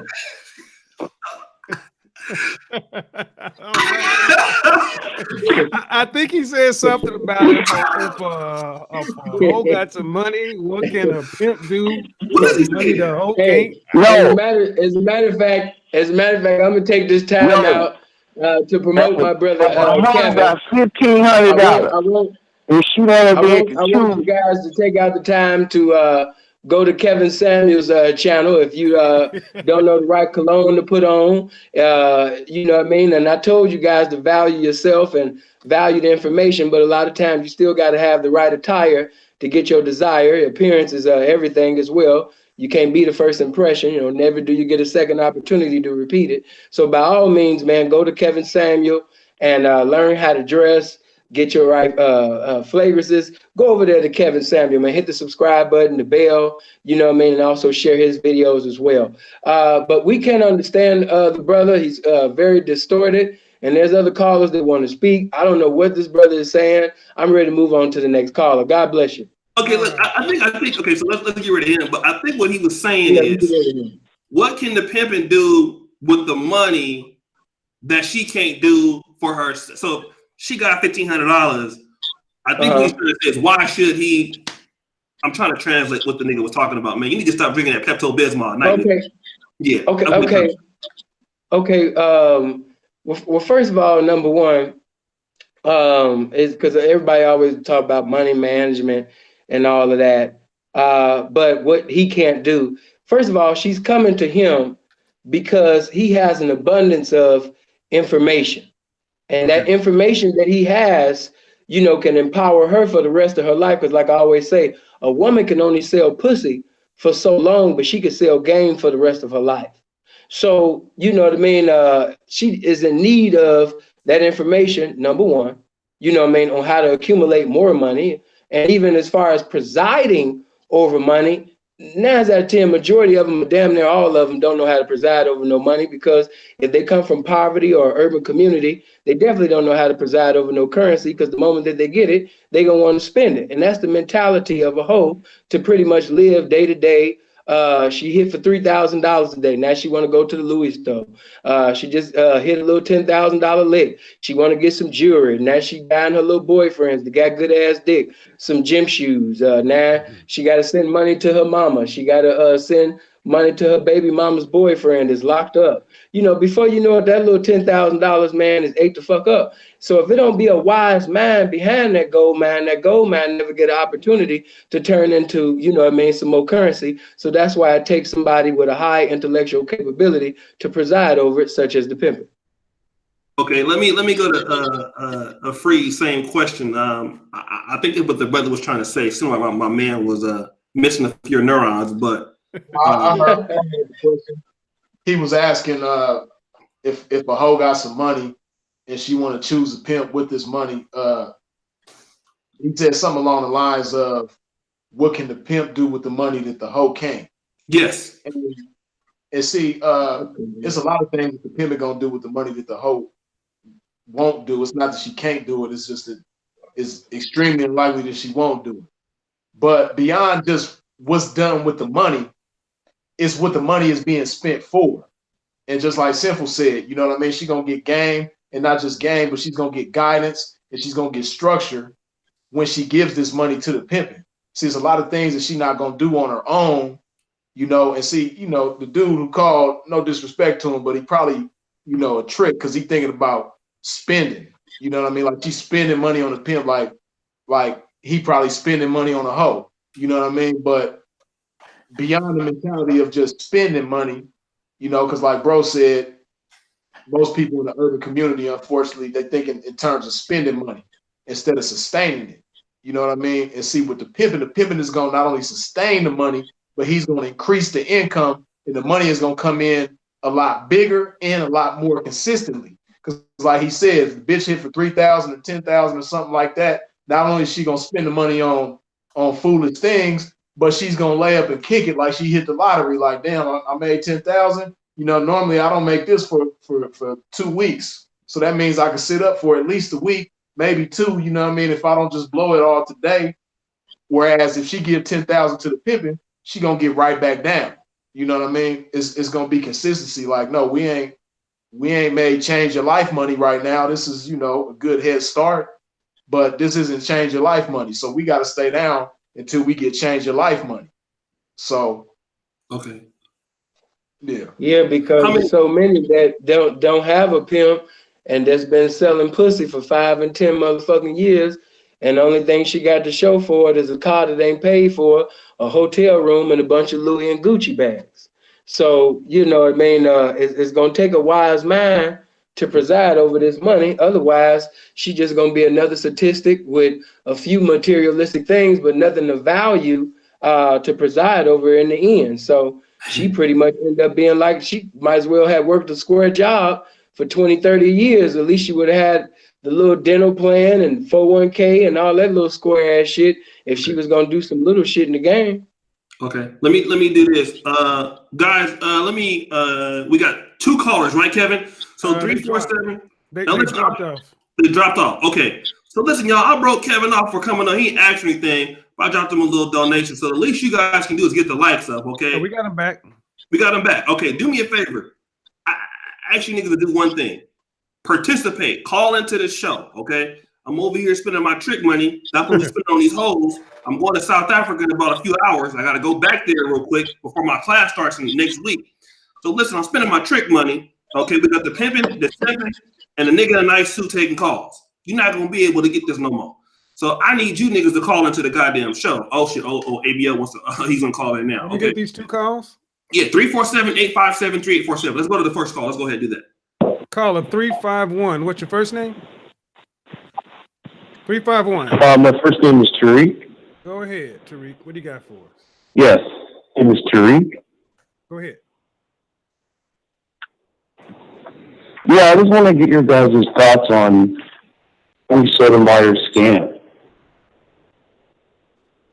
What did he say? All right, 832. Caller, what's your first name? We don't do that over here, Tariq. What did he say? What did he say though? Okay. He called over here using Tariq's name, and he wants to get our point of view on another YouTuber's scam.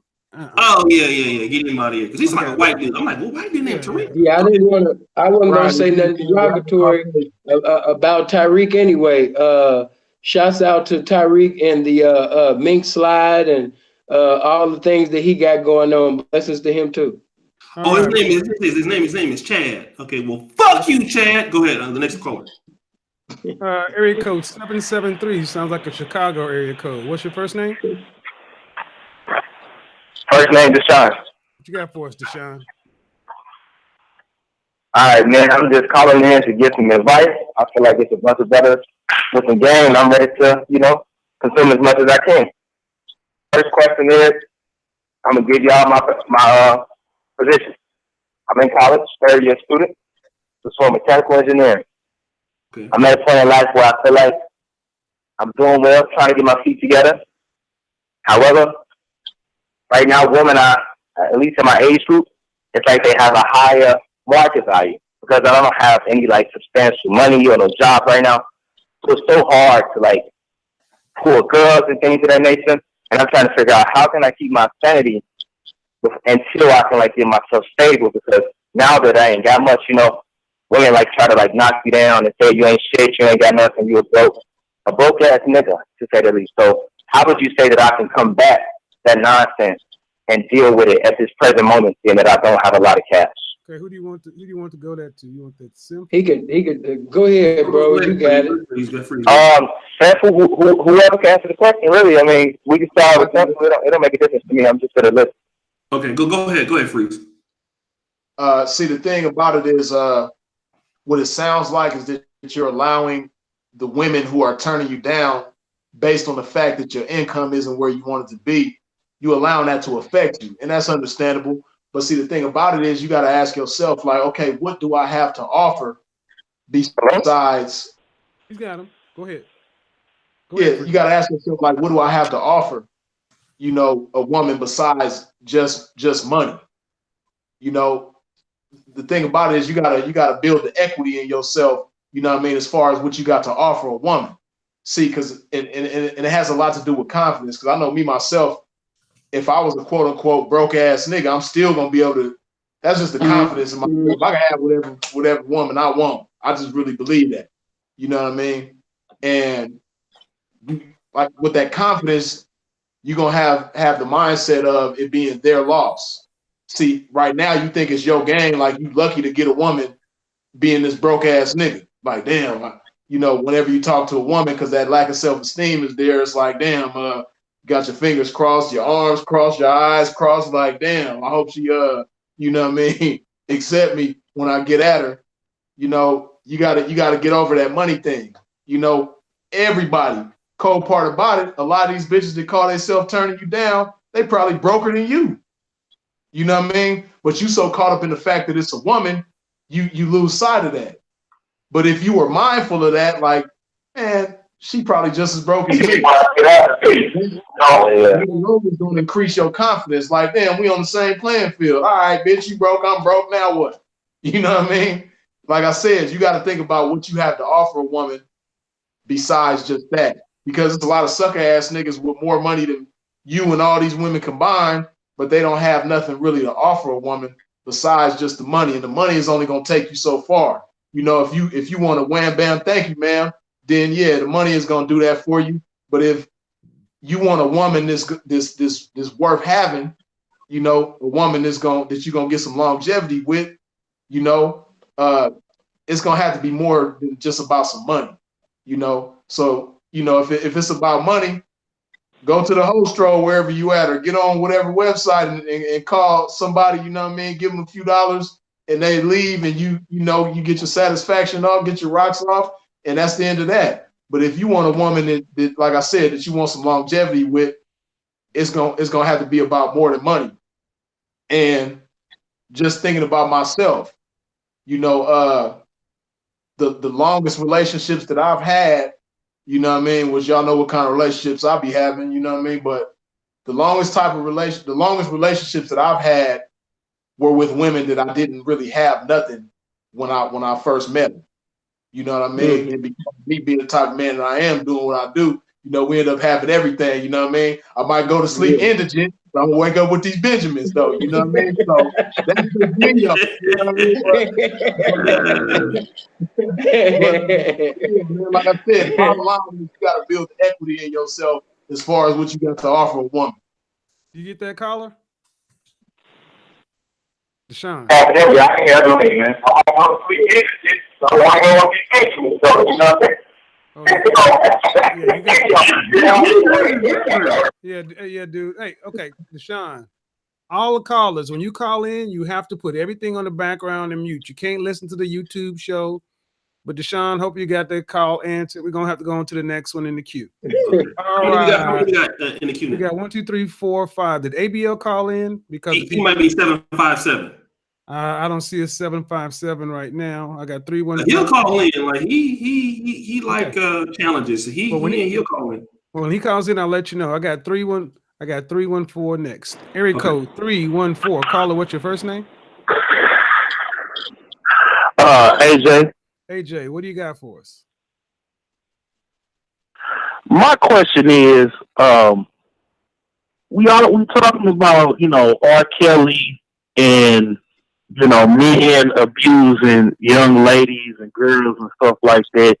But what we don't talk about is when women and older women abuse men and how that has an effect upon men as they grow up and develop, especially if they come from a single parent home, you know, somebody close to the mother, you know, whether they're watching them or they. Caller, do you have a show? You have a question for the show we have? I mean, we got two people who got their time going. Yes, that's my question, because he doing good. He doing good, Kel. He doing good. Let him. Okay, I just wanted to be sure because he. Go ahead, caller. Go ahead. Go ahead, because I didn't want to. How can we how can we as brothers mitigate brothers that have been abused, because it's been going on for so long with him? They came out, his brother came out and said that they were abused as children, and nobody checked that. So that's how R. Kelly developed into his lifestyle. How can we as brothers step up and help younger brothers who've been abused, essentially abused by elders, whether it be male and female, to help them along the way? Because there was nobody, I feel like, was able to mitigate his development and others that have come along. Okay. Thanks, caller. Anybody got that on the panel? How can we help the men of the community? Because women seem like they get more of the attention.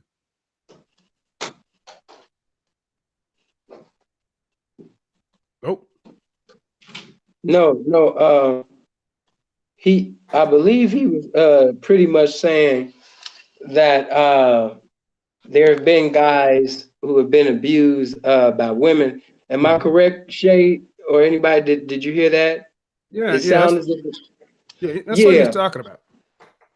Yeah, and what I didn't get an opportunity to ask him when he said abuse, was he saying speaking physically or verbally, or what type of abuse? I don't know, and he dropped on the line. So you just want to make an assumption and go off of it. Well, I would pretty much say that me, like, for example, even me, those that know my biography, my history, those that listen to me and watch me, you pretty much know that I was molested. You know, I was molested by an older woman. You know, and of course, when that had transpired with me, you know, of course, I knew it was because of what I was being taught in holiness, and even the way that I felt at that time. I knew that, this was contrary even as a little boy. Uh, and so when I asked my stepfather, matter of fact, Shay, we need to do a show on that. But when I asked my stepfather, I told him what happened, and he said, well, whatever you do, don't tell your mother. I said, why don't tell mom? He said, because he said, you're a player. I said, I'm a player? He said, yeah, you're a player. This is what players go through. And I was like, he said, yeah, man, you get them, don't, because she gonna blow it up out of proportion. So even though I knew that this was, as a little boy, knew that this was, contrary to being right, but I didn't tell my mother because, of course, I'm listening to my stepfather, who was pretty much kind of like a big brother, and he didn't have a point of reference of what a man was or a father was. So all he can basically teach me is a little bit of good and pretty much ignorance. So as I evolved, and then me, I come from, because he said, a single parent home. I didn't have a father, physically around me, as far as a point of reference of what a man is, and how to do what's vital to the title of a father. As I began to evolve, though, I was able to look at individuals within my community from on the negative side, and I was able to look at certain individuals on the spiritual side. I was able to look at individuals from a political side, and I started picking up little by little of basically what I considered to be masculinity or masculine ways and the way they ran their household. Because whether he was a preacher, or whether he was a pimp, or whether he was a Mac, or whether he was a gangster, I admired the structure that they had, the way that they presided over their homes, and certain individuals. I like the honesty, I like the integrity, and as the scriptures say, mark the perfect man, for his ways is the end of peace. So a man can't conform to something that he's not informed about. The information has to come into being. So in all honesty, until a person get knowledge of self, knowledge of what a man is, knowledge of his calling, knowledge of his individuality, knowledge of his identity, knowledge of his capability. He's pretty much at that particular time the best definition of loss. And what I would have told, because Freeze did an excellent job. I mean, beyond excellent. But a lot of you, the reason why you so lost, and especially why you bankrupt for confidence, because you have no information about self. You value booty and titties and pussy and money more than you value yourself, because you don't know nothing about yourself. So before just, I don't want to go too off topic, because I am. But before you seek money and cars and titties and ass and all of that, seek what is my ministry, what is my purpose, what's my calling in life, why am I here, what I mean, what am I capable of doing? And once you find out how beautiful your mind is, your capabilities, and who you are as an individual, you'll start valuing you more than you value titties, ass, and all of that. Not only that, it'll not only build confidence in a lot of areas, but that's just like if O'Shea or Kevin, if I was a young man and Kevin gave me the opportunity to come to his house and I see the suits going to another area before we go on. If I see the way that Kevin runs his house, Kevin got the way he got his suits in the closet, how this particular color is over here, the gray is over here, the black is over there, how all his shoes look like God spit shined them. What I mean? How he got the cologne perfectly set up here. How I went to his bathroom and I couldn't find one dirty spot in there. He was the definition of clean to me. So when you don't have a man in the home, hopefully in at church or maybe in school or somewhere, you can find a point of reference. And it's sad that a lot of times our point of reference is a Crip or Blood or GD or BD or what people consider to be the scum of the earth, a pimp. But that's pretty much our point of reference. So when you even see, getting back to R. Kelly, when you see a lot of things that R. Kelly's doing, R. Kelly's conforming to what he's been informed about, because I know I'm from the city of Chicago, and the things that he's doing to him is normal to him, because That's all he pretty much knew within his childhood. He was abused. That was normal to him. Sex was normal to him. Being aggressive, because I didn't get to see the surviving of R. Kelly, but Freeze did. And Freeze told me one of the teachers said that, yeah, he was very aggressive. You know, that was normal to him. These things are normal to him. Performing lascivious acts, all that type of shit is what's abnormal to you is normal to him because that's what he was informed about as a young child from his sister. You know what I mean? So, man, and you know, everybody's not into spiritualism or a spiritualist or into spirituality. But I just say this: reality is, you can read as many books as you want. You can see all these psychologists and therapists and all of that. They be like, well, what can you medicate him with? Can he be treated? And my honest opinion, which ain't got no dominion over what you think, the only deliverance that he can receive is from the deliverer, from Yahweh. That's about it. You know what I mean? That's just my opinion on that. Okay, we can move on. Okay. Okay. How many? You got any more? You got more callers? Caller 310. You longest in the queue. What's your first name?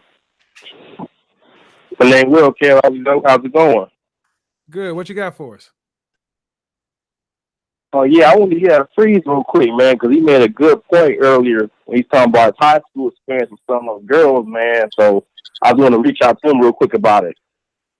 Okay. Go ahead, caller. Hello? Go ahead, caller. Yeah, man. Now about these young girls messing with older guys, man, that's like really true, man. Because I remember, I think I was like in the 10th, 11th grade, man. So these girls, actually my age, they were dating like club promoters, man.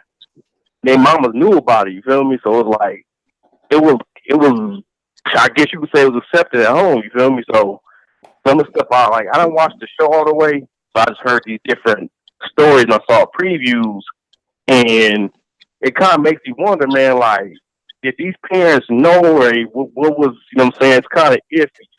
So I'm not saying they're not telling the truth on them at the same time, though. You know what I mean? There is some undercover stuff that be happening down that wasn't aired on that show, I feel like. You know what I mean? Yeah, I feel you. He's answering. I feel you. Yeah. Oh, did you hear me? Yeah, he got you. Yeah. See, the thing about it is, okay, So that's why I was going to touching bases on that, man, because like that was very true about what he said about some of these underage females dealing with grown men, and their moms knowing about it. So, you know, that's why I was going to put my answer on that, because I really couldn't comment too much on social media while these balls attacking me. All right. Well, I'm gonna go ahead and let Freeze respond to that. Cool. Yeah, go ahead. All right. Go ahead, Freeze. Yeah. See, like he said about the show, he didn't want to say that anybody was lying or anything like that. But the thing about it is, I don't think that everybody is lying, but just the same, I don't think everybody on the show was telling the truth as well. And being that this is R. Kelly, because like I said, earlier when I spoke on this, I used examples of just normal people like my parents and people that I went to school with. And to be all the way 100 with you myself, when I was 19, I had a girlfriend who was 15. And her parents knew me. I used to go over to the house. It was all good. You know what I mean? As a matter of fact, after me and her stopped being together, I was still cool with her mother. And I started going to church with her mother and all type of stuff. I was cool with her father as well. But because it's R. Kelly, I think what it is, especially because not all of them, but a lot of the girls who was on the documentary was either singers or rappers or what have you. So I know a lot of them probably seen it as an opportunity to get a big break from R. Kelly. So that's why their parents allowed their kids to be around R. Kelly. And I think within that, you know, again, like I don't believe everybody on there, but I'm pretty sure there was some situations where it started out that way, and as a business endeavor, and it evolved into a personal thing where R. Kelly might have gotten into a relationship with these young girls. And again, just like with a regular person, I think that that initially some of the parents was cool with it, but being that it's R. Kelly and not me or the dude down the street or the dude who work at the grocery store or whatever the case may be, because it's R. Kelly, they see an opportunity. And it might start out as, he might be able to help my daughter, become a superstar. But then it turns into a personal thing. It's like, oh, well, that's all good. He still might be able to help her out. Then, when the situation is over with and it didn't go the way that they wanted it to go, well, we do know that R. Kelly is, everybody sees him as a pedophile. Everybody sees him in this negative light. So we could capitalize on that. That's just like back in the 90s. After his relationship with Aaliyah, it was a couple of situations where girls tried to sue him and he ended up settling out of court. So, again, I believe those were types of situations where, the girls or their parents or both or somebody in the situation seeing dollar signs. It's like, it might have even been plotted out like, we're going to let R. Kelly see our daughter, and then we're going to come later on with these allegations. I think some of the people probably planned it out that way. Some people probably premeditated it, and some people probably after the fact, when it didn't go the way that they wanted it to go as far as their daughter becoming a superstar, then they came with it. But the bottom line, to reference back to what he was saying, there's a lot of situations where it's not as common now, especially because the law is so hard on it.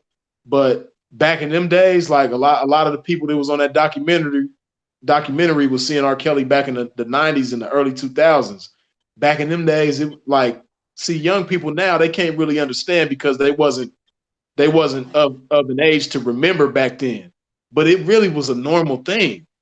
Not saying that it was right or saying that it was wrong or whatever the case may be. Of course, in the eyes of the law, it's wrong. But socially, it wasn't just like such a terrible thing. It's a trip because homosexuality was looked down upon more so than dating an underage girl back in the day. But now you see how time brings about a change. It's the total opposite now. Yeah, now it's cool to be a homosexual, and it's not cool to date an underage girl. Mm-hmm. But y'all is too young to remember.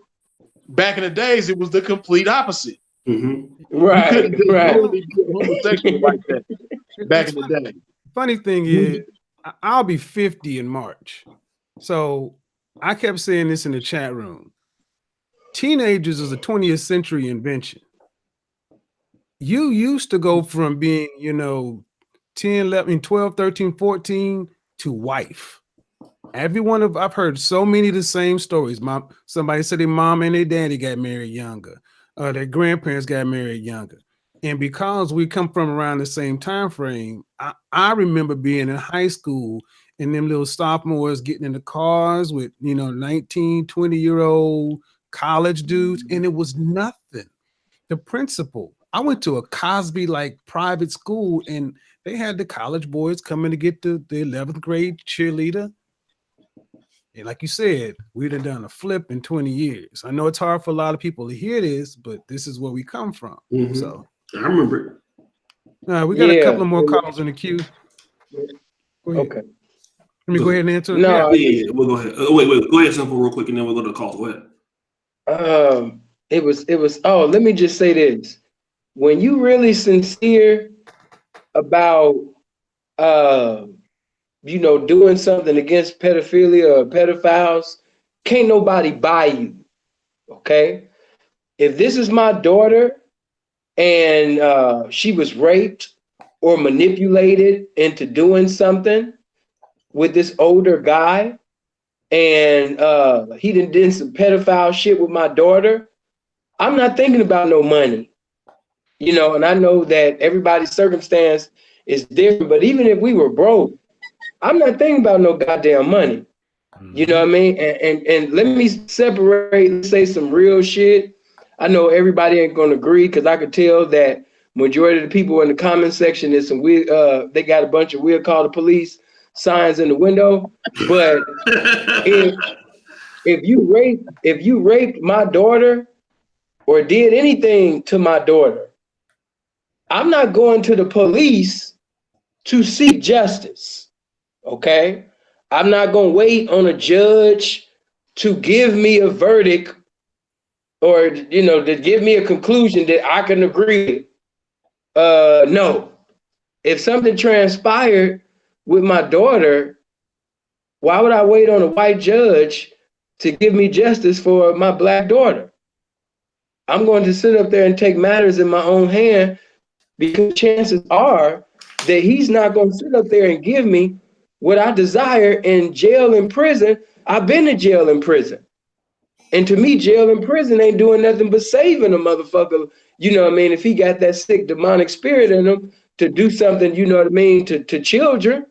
So jail and prison ain't gonna do nothing but give him more time to strategize and get better thoughts, to get better results and what he's endeavoring to do with children. So, if you really was about that love life with your daughter, you know what I mean? I wouldn't be, see, these individuals are playing. And they don't really possess this love that they profess to have for their daughters. Just like that guy that was like, R. Kelly's got my daughter, and she's in a sex code. She can't go anywhere. That nigga didn't give a damn about his daughter. That nigga was trying to get something that he ain't never had in his life. He was trying to get some importance. He was trying to get some shine. He was trying to get some spotlight. Because if you really, I know men that really love their daughter. And when you really love your children, especially the way my mother, Marita Mayberry, used to love me, it ain't a life that she wouldn't have took to protect this life. And that's why, it just, it is what it is. But no, I wouldn't wait for the white man. I wouldn't wait for any man to give me justice in a situation. That's just like with little Trayvon Martin. If that was my son, no, George Zimmerman wouldn't be walking around. I wouldn't even have all this, animosity and anger and time to spend on R. Kelly. I'd be too busy looking for George. But everybody, got different priorities. But, do these people really love children, or is it just something to talk about because it's a popular topic? That's all I'm saying. And that's all I've been saying. Because you got many individuals in the comment section, they gonna say some of the hardest comments. These niggas sound like they harder than the security that used to work for Death Row, from the 92 and 96 days, but it's not that, because if it was really that, you would be doing something outside, not inside the comment section or inside the church or where it's safe at. You got to go outside. And like I'm going to say it again. I said it again before we go to another call. Just let me squeeze this in. Yeah, go ahead. If you really believe in what you say you believe in, and if you really want a change to happen, you have to enforce it. When anything is not enforced, or if there's not any consequences for actions, individuals will commit abominations and won't feel condemnation for it simply because there's no consequences for it. So if there's no consequences for my actions, I'm going to get into a continuity of practicing these actions because there's no consequence for it. The blacks ain't going to do nothing but talk about it. And then like people that's talking about R. Kelly right now, if they was to see R. Kelly in the flesh right now, they're going to be asking, can they get a feature or an autograph? All that shit goes out the window. But okay, we get to the question. All right. Let me get on to this one. They've been waiting for 16 minutes. Okay. Caller 832. Caller, what's your first name? First name is Tyrese. Tyrese, what you got for us? I think it's the same dude, but go ahead. Yeah, basically, yeah. I've been listening to the show for like a few minutes. I just wanted to add a little bit of what's going on in my mind based on the topic of the evening. The first thing was what the brother was saying like 10 minutes ago when he was talking about what's going on with the things that happen within families and stuff like that. The first thing I could think of is I'm going to use the scriptures as Black people, me coming from Africa and living here in the U.S. for so long, the curse that's written in Deuteronomy 28 is so evident because in the scripture says there was once upon a time, hundreds of years ago, we as a people were organized. Our society was set, it was righteous, but something along the line happened before we were born, where every structure that was set prior to our birth has been reversed or gone to chaos. And if you look at American society, I call it's a hypocrisy society because a nation full of laws, but the people are more lawless. It's like how many laws are in the book? Now, talking about quote unquote this sodomite R. Kelly, he's just a puppet. And you know, I know it's this subject is very attractive to us quote unquote Black people, but yet again we as a people got caught up in the web because isn't it a coincidence that this quote unquote incident and subject came up as soon as the quote unquote government shutdown just happened and the new year just happened where people on this high from the holidays, and what did they have for us? We got this subject. But what the media won't tell us is that quote unquote sodomy and child sacrifice is the basis of all quote unquote empire. Meaning, maybe you guys, some of you out there can see what I'm saying. You know how they have laws about protecting children and stuff like that, right? But here's the catch. In ancient time, there was in certain paganism religion was parents will willfully offer their children as sacrifice to the quote unquote gods. But today it's not happening quote unquote like that. They've set up a system where you have broken family, right? Father is not there. Mother is doing everything. Now the sacrifice is not bro. You gotta wrap it up, bro. Hey, You bro. Yeah. 30 seconds. Man. I gave you a little bit of time because you're on hold. I'm gonna say this. I'm gonna say this, bro, so you could go because I could actually listen and heard everything that you said, and it was very meaningful and it was on point, and I agreed with the things that you said, and hopefully we'll be able to continue this conversation at another time. But like I said earlier, bro, you like you were saying, we agree because in the scriptures in the old covenant, they were sacrificing their children unto Baal. And today they're still sacrificing their children unto Baal. And they still they just don't know it. It's on a whole nother level. So, I appreciate you for saying that.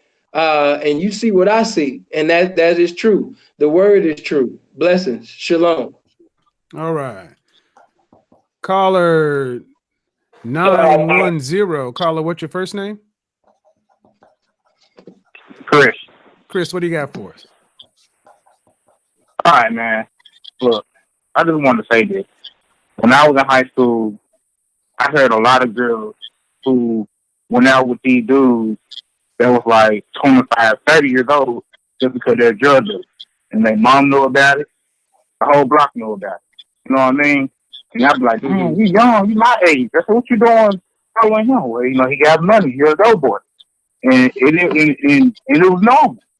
Nobody talking about the dude saying he was a pedophile, none this and none that. So I'm like, in my eyes, I'm like, okay, this is weird. I said, he using you for sex, you know that, right? But in her eyes, look, I'm getting this money, I'm having sex, and I'm doing what I want to do. So this thing with R. Kelly, I feel like I might take a little left to this, but ever since homosexuals started building up and stuff like this, and they on top now, they trying to make all these rules and demands. Homosexuality is a gateway to pedophilia, and I just feel like they trying to open up more pedophiles to make it more right to make the law for them.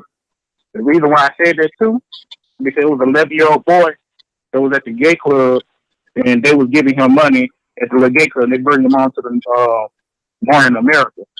So they trying to put this in the eyes to force us to, okay, all right, this pedophilia stuff is okay, and everything's good with. They trying to make it normalized to us.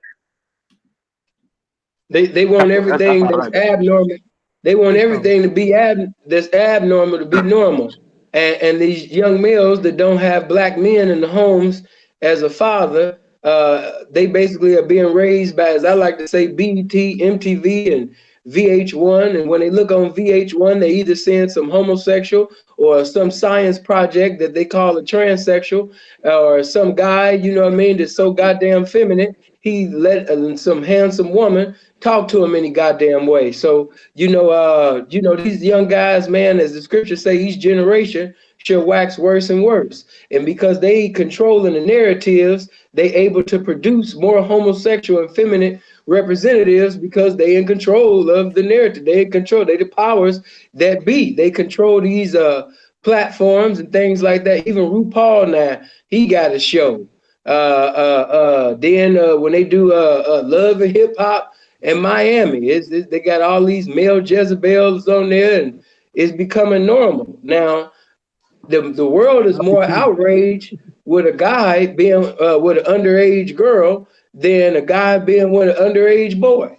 Or an underage boy wanting to be a virtuous woman. He don't want to be a gang. Back in the day, these young guys used to want to be a Crip, a GD, a BD, and now these little young niggas want to be Cardi B. The devil got all this shit talking.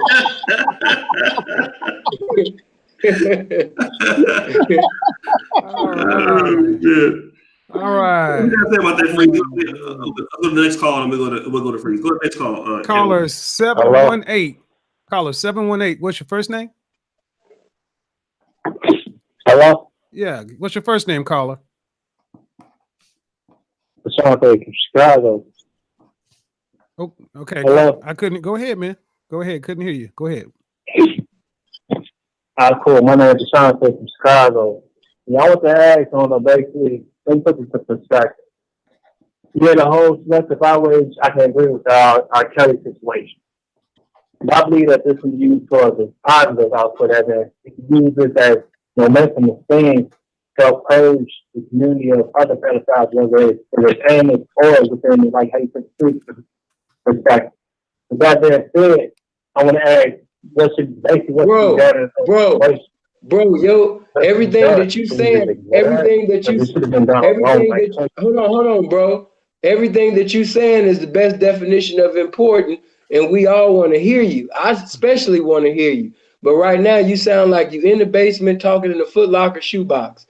You need to fix your phone or do something right now, because right now your connection and your phone is out of the will of God. Get in the will of God right now with your phone.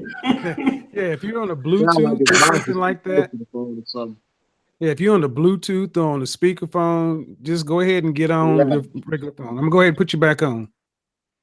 I think this was the guy from earlier. Cool. Deshaun, go ahead, speak. Let me see if I can hear you. Hello? Okay, try a little bit better. Get your mouth close to the outlet, the microphone on the phone, and go ahead.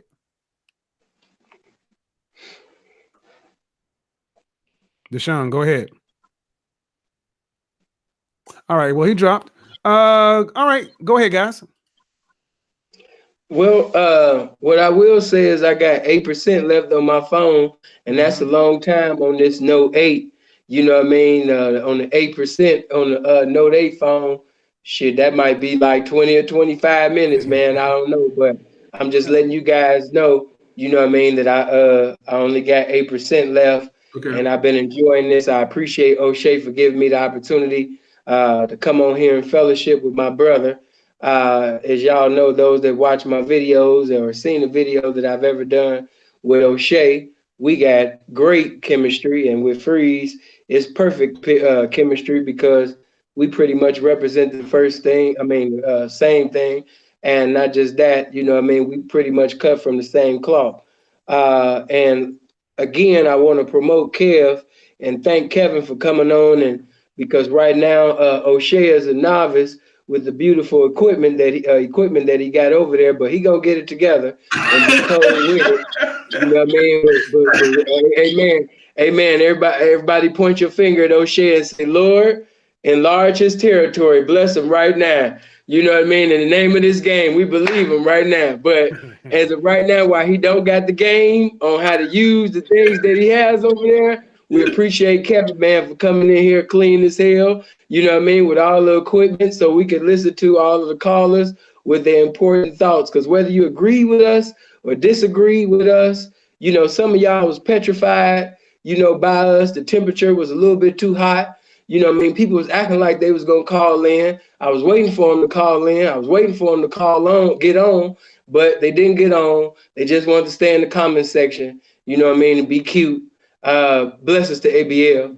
But yeah, man, you know, getting back to this game though, man. I'm gonna just put some paint where it ain't and say what most can't, you know, before I get out of here.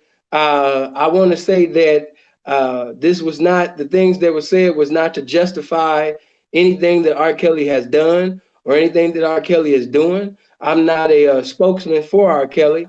I'm saying that the brother is wrong, and I'm saying that instead of us basically attacking one individual that is wrong, attack the whole population that's active within that wrong. Let's not be selective about who we pick and choose who's wrong. When a person is just wrong, you know, they wrong. So, you know what I mean? If this person do it, that person do it, that person do it, that person do it. Let me also say this, not to stick up for Hugh Hefner, but I see a lot of you people bringing up Hugh Hefner's name with R. Kelly. Listen, Hugh Hefner has nothing to do with R. Kelly. I don't know who brought that comparison up, but that's a stupid comparison. That is very stupid. I don't know if you guys are good at debating, but that is a dumbass comparison. I don't know anything about Hugh Hefner being with underage girls. I don't know anything about Hugh Hefner forcing a girl to do anything against her will. I don't know anything about Hugh Hefner keeping anybody against their will. As a matter of fact, everybody was fighting to get in Hugh Hefner's mansion. You know what I mean? Everybody was fighting to be at Hugh Hefner's house. I don't know about people trying to leave to get away from Hugh Hefner's house. To get to Hugh Hefner's motherfucking house, it was called an accomplishment. So, you know what I mean? To compare Hugh Hefner with R. Kelly, I understand that, you know, some people want to try to always make it a black or Jewish thing or black or white thing. But if you're going to do it, you know, make it logical. You know what I mean? And trying to compare R. Kelly to Hugh Hefner, and Hugh Hefner ain't no pimp either. I'm not sticking up for him because he presided over Playboy. He was never a pimp, a great businessman, but he was never this pimping. He's a businessman. That's the difference. If Freeze got hoes, Freeze is a pimp. If the Jewish man is presiding over women, he's a businessman. It's a big difference, man. But you know what I mean? Yeah, Freeze just a low life ass pimp. You know what I mean? The Jewish man, he's a businessman. You know what I mean? Yeah, Freeze is a low life ass pimp. He's the scum of the earth. You know what I mean? He's the motherfucker that, you know, your mama warned you about. You know what I mean? The nigga that, you know, was charming. They like to work out, smell good, and dress good. Always has something good to say. You know what I mean? And has some things that'll fuck your mind up. You know what I mean? Yeah, stay away from guys like Freeze, ladies. You know what I mean? The man is dangerous. He's intellectual. He drinks nothing but water, works out constantly, reads. You know what I mean? Those are dangerous people, man. And he got all his teeth. And he got good hygiene. So, yeah, he's a dangerous motherfucker. Survive and freeze. But,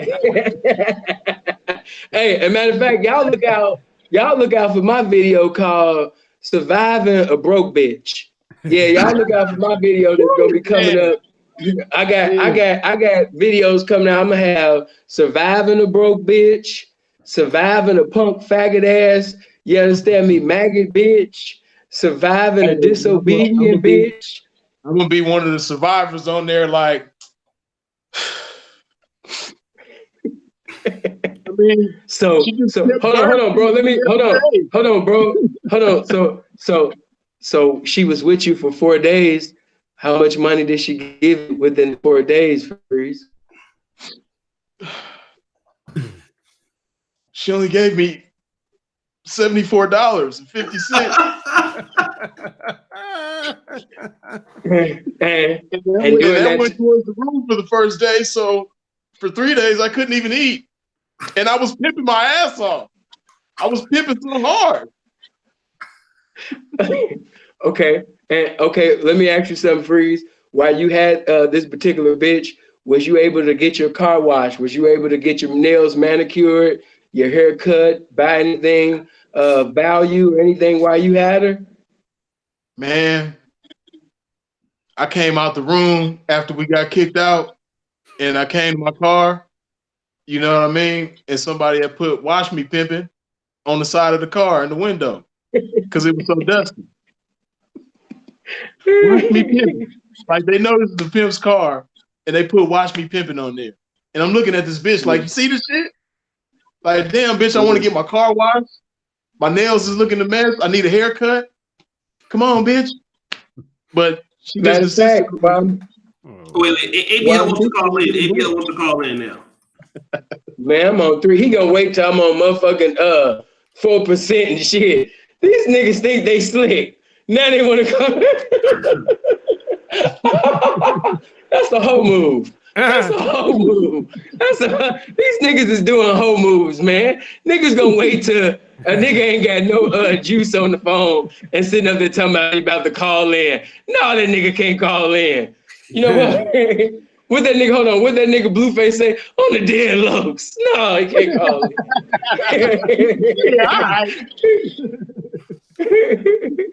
I don't see it. Guys, and do me a favor for those people. So this is my second. I did 2 back-to-back shows today. He's here? Yeah. He called in? Yeah. Okay, go ahead, patch him in. All right. With 3%, but go ahead. Hey, ABL, is that you? Yes, sir. All right. Make sure you mute the background noise and you got it. All right. Do I got any background noise? Is everything good? You good.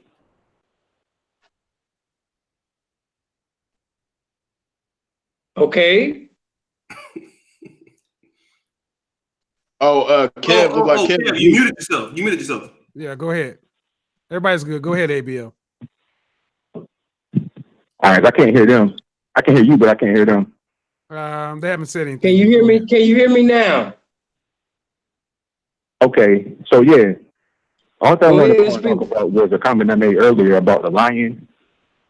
The whole thing was, I don't think there's a difference in somebody just outright telling a lie and then somebody using true words or true statements in the creative way to paint a false image.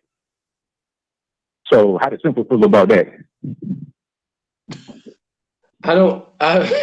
Man, I thought you was gonna call in and say something intelligent, man. I feel like Jim Kelly up in the Kung Fu movie, man. You come straight out of the comic book, man. This nigga done fought to get on 2% battery life to say this stupid shit. How do I feel about it? I don't feel no type of way about it. But when did this occur? ABL, he's having. Hold on, he can't hear you. ABL, what happened to him? I hear you. I don't know why. I don't know why you can't hear. Everybody else can hear, but man, this nigga, I'm on 2%. Come on, man, bring it. Yeah, you're gonna have to just patch in on the YouTube channel because Simple's got 2%. You basically what you said was there's no difference between somebody telling an outright lie and just using some words to baffle them with bullshit. Is that what you're saying? Pretty much, yeah. Okay, let me see how Simple feel about that. Okay,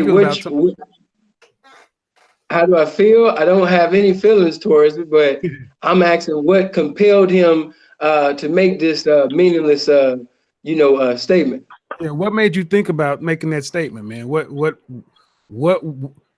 made you even decide to chime in on that? What transpired to make you say that bullshit? Oh, well, I mean, he was talking, and I was just commenting on what he was saying because he was talking about. Okay, what did I say? People shouldn't lie or whatever. I'm like, all right, well, what I hear a lot from pimps is that they're very good with words and they paint images in a certain way. But did he say something in particular that made you want to respond? That's what he asked you. Oh, well, you responded to, hold on. Basically, what Simple is asking is, were you making a point against him, or are you just making a point? Well, I mean, I don't know if it was against him. I was just responding like he was talking about lying, and I'm like, okay. What I see is that pimps, if they don't lie, they're very creative with words, which can paint a false image for some women. That was my point. Now, if that's him, then it's him. If it's not, then it's not. But that's a general thing I see about pimps. Okay. Okay, All what right. pimps? Okay, watch this. See, he gonna wait till motherfucker got 1% on his damn phone to come in here with this goofy shit, and I can't tear him up like I want to tear him up because I'm on 1%. But Freeze is still on. If y'all could keep this shit going for a good motherfucking 1,200 seconds, I come right back in and rebuke his motherfucking ass like he's supposed to be rebuked, because I thought he was gonna come in with something like, Well, let's see. O'Shea, where you stand on this? Because we got a few minutes left on the blog talk, and for them to have a back and forth, it may do better to drop ABL the link so they can actually respond in real time. Well, I see O'Shea got himself muted, so I'll go ahead and touch on it. I'm wondering where he got that idea from. Like, what pimps or what pimping has he done, or what pimps has he personally had experience with to get this idea that that's what pimps do. He's not on the line, Freeze. He's not okay. on. Yeah, he's not on the line. I'm thinking he's still on. No. You know, one thing, let me just go ahead and say this, is I'm a practical man. And if you can get some knowledge from someplace, get it and use it. A lot of times people turn their nose up at what they perceive pimps to be, no different than what they perceive Pookie and Ray Ray to be, or the educated lane. And especially as Black folks, we are the first ones to sit back and turn our nose up at somebody telling you some good information because you don't think you agree with the source. We stay so far damn behind because we are consistently fighting with one arm tied behind our back and hopping on one leg, while other races of people will just take knowledge and acquire fucking power. You know, I don't care if it's, you know, when I was growing up, there was the people in the church and the people in the street, but there was always mutual respect between both. They didn't have to agree with each other, but they understood what the hell each other did. Now we got to sit around and act like, you know, well, I don't agree with your lifestyle. Nigga, I don't agree with your lifestyle. But you want to fight over whether or not you agree, or how can we actually use this to get better on both sides? There you go. Yeah, I agree with you on that. And I think a big part of the reason why things are the way that they are now is because everybody has a voice. Everybody has a platform. Everybody feels like they're important because they can get on social media and be heard. So I think before it was like that, you know, so because of that, that sense of importance makes everybody think they know everything. Just because they got thousands of people or hundreds of people listening to them, they believe that they know everything. And this person who might not have as big of a platform or might not have a platform at all, they can't possibly know something that I can use that I don't know, because who the fuck are you? What type of following you got? How many subscribers you got? How many followers you got on Instagram? Oh, none? Well, I can't learn nothing from you. Right. Hey, O'Shea, you back? Yeah, I'm back. Did you hear what I said? I don't know if you heard what I said, but I heard the last part of. I didn't hear the. No, what happened was Sinful said he could come back in about a few minutes and then give ABL at work. And I said if you wanted to do it, it would probably be better if you drop him the link so they can respond to each other on real time on Google Hangout, because there's too much of a delay on Blog Talk. But that's kind of where I'll let it go for another 30 minutes. Okay. Yeah, cause I gotta get up and get ready to go to Johannesburg. But all right, yeah, ABL, if you want to do that, and man, I'm mad, man. I know why I do need that the one that you have. Let me just ask you a question. If I was to get the one that you have, then it would it would recognize my drivers, right? Yes, it recognize your drivers, and then you'd be able to take phone calls, and you'd be able to play music and shit like that. Like we have the same setup, so everything I could do on my show, you'd be able to do on your show. Everything. Man, the white man holding me back, brother. All right. We got 2 calls if you want to go to them. Yeah, let's go. We got Freeze on here, so let's let Freeze rock with these callers. Let's go ahead. Okay. Go ahead. All right, let's see what we got. Area code 910. Caller, what's your first name? Yo. 901. 901. What's your first name? What you got? Memphis. Yeah. This is Chris again. I had to call back because I heard ABL talking, and I like ABL. You know, he a lot of stuff he talking about in politics and stuff. He made good point, but when it comes down to the Panthers, I don't think he know what he's talking about. I'm gonna tell you why. Pimping is more than getting a girl and the girl get the money and stuff. It goes deeper than that. Because if you going deep into what you need to know, the CEOs are true pimps. Why? Because the CEOs don't do nothing. What they do, they watch everybody else make the money and bring it back. The CEO of Walmart, CEO of Target, the CEO of whatever. So pimping for everybody get pimped. So when he's talking about the lies and self-deceit, well, your president, you know what I mean? Anybody who in charge and who ain't doing nothing and making money and making benefits off another person and they ain't doing nothing, they the pimp. They just how it is. It's deeper than he's telling a female to go in the corner and stuff like that. Man, look, I'm from Memphis, making easy money since the hoes and style. That's what Memphis stands for.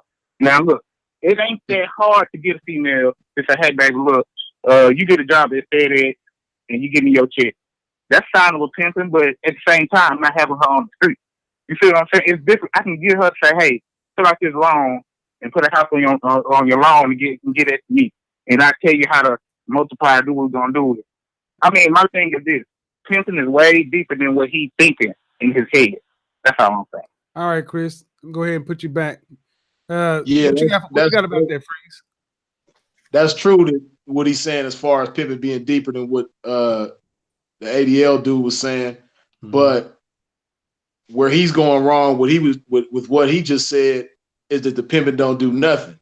Like he used Walmart as a reference or the government as a reference, like they sit back and do nothing and the people do all the work. It's not that they don't do anything, it's just that you don't see what they do. Like when a hoe go to the track, you don't see what the pimping does in order to make her most effective on the track, in order to make her even get to the track. Just like with Walmart, you see the cashier, the greeter when you first walk in, the motherfucker pushing the shopping carts, but you don't see what Sam is doing in the background or his kids is doing in the background. But it doesn't mean that they're not doing nothing or that they're not doing anything. If they was just doing nothing, then everybody would be doing nothing and getting paid the same way. Right. The same benefit. So it's not that they don't do anything. It's just that you don't see what's going on because it's behind the scenes. Cool. We got another one from area code 773. Looks like Chicago area code. All right, let's see what's up. Area code 773. Caller, what's your first name? Deshaun. Man, how many times you gonna call Deshaun? I mean, you need hold on. You drop any money in super chat? You've been on 3 times, man. John said, I've actually been on once, dude. That was another guy. That wasn't me. Okay. Okay. Go ahead. What you got? Go ahead. All right. So when Sinful The P was on, he was talking about how what's it called? How now we normalizing, or not we, but just society is normalizing homosexuality and all these things, and it's getting to the point where it's pressing upon young men, and we get into a point at which a masculine young man is scarce and it's sort of shunned upon, where it's more acceptable to be gay and things of that nature. So my question would be, as a black man who's heterosexual, who's against nonsense, and by nonsense, sexual confusion, how do we naturally combat that? Because in college, they shun you, or you don't really get. It's not cool to not be gay. Okay. Is what I'm trying to say. So how do I combat? Yeah, how do I combat that and be a proud masculine man who like women? All right, that's it. All right, I'm go ahead and let Freeze and O'Shea chime in about that one. But basically, the question is, how do you still be a man and I will agree, a lot of college campuses, especially here in the States, are feminist kind of bastions of gynocentrism. And if you were a conservative man, it's even worse. So, you guys got anything for the young man? Go ahead. I'll let Freeze. Go ahead, Freeze. Well, see, the thing is, you gotta understand that it's a process that went into things being the way that they are right now. So just like it took a process to get it to where it is, it's gonna take a process to reverse it or at least get some balance. You know what I mean? So, and the process has to start. We gotta think about the process that got it here. A major part of the process that got it here is a lack of father figures in a lot of our homes, and a result of that being, a lot of kids going the wrong way.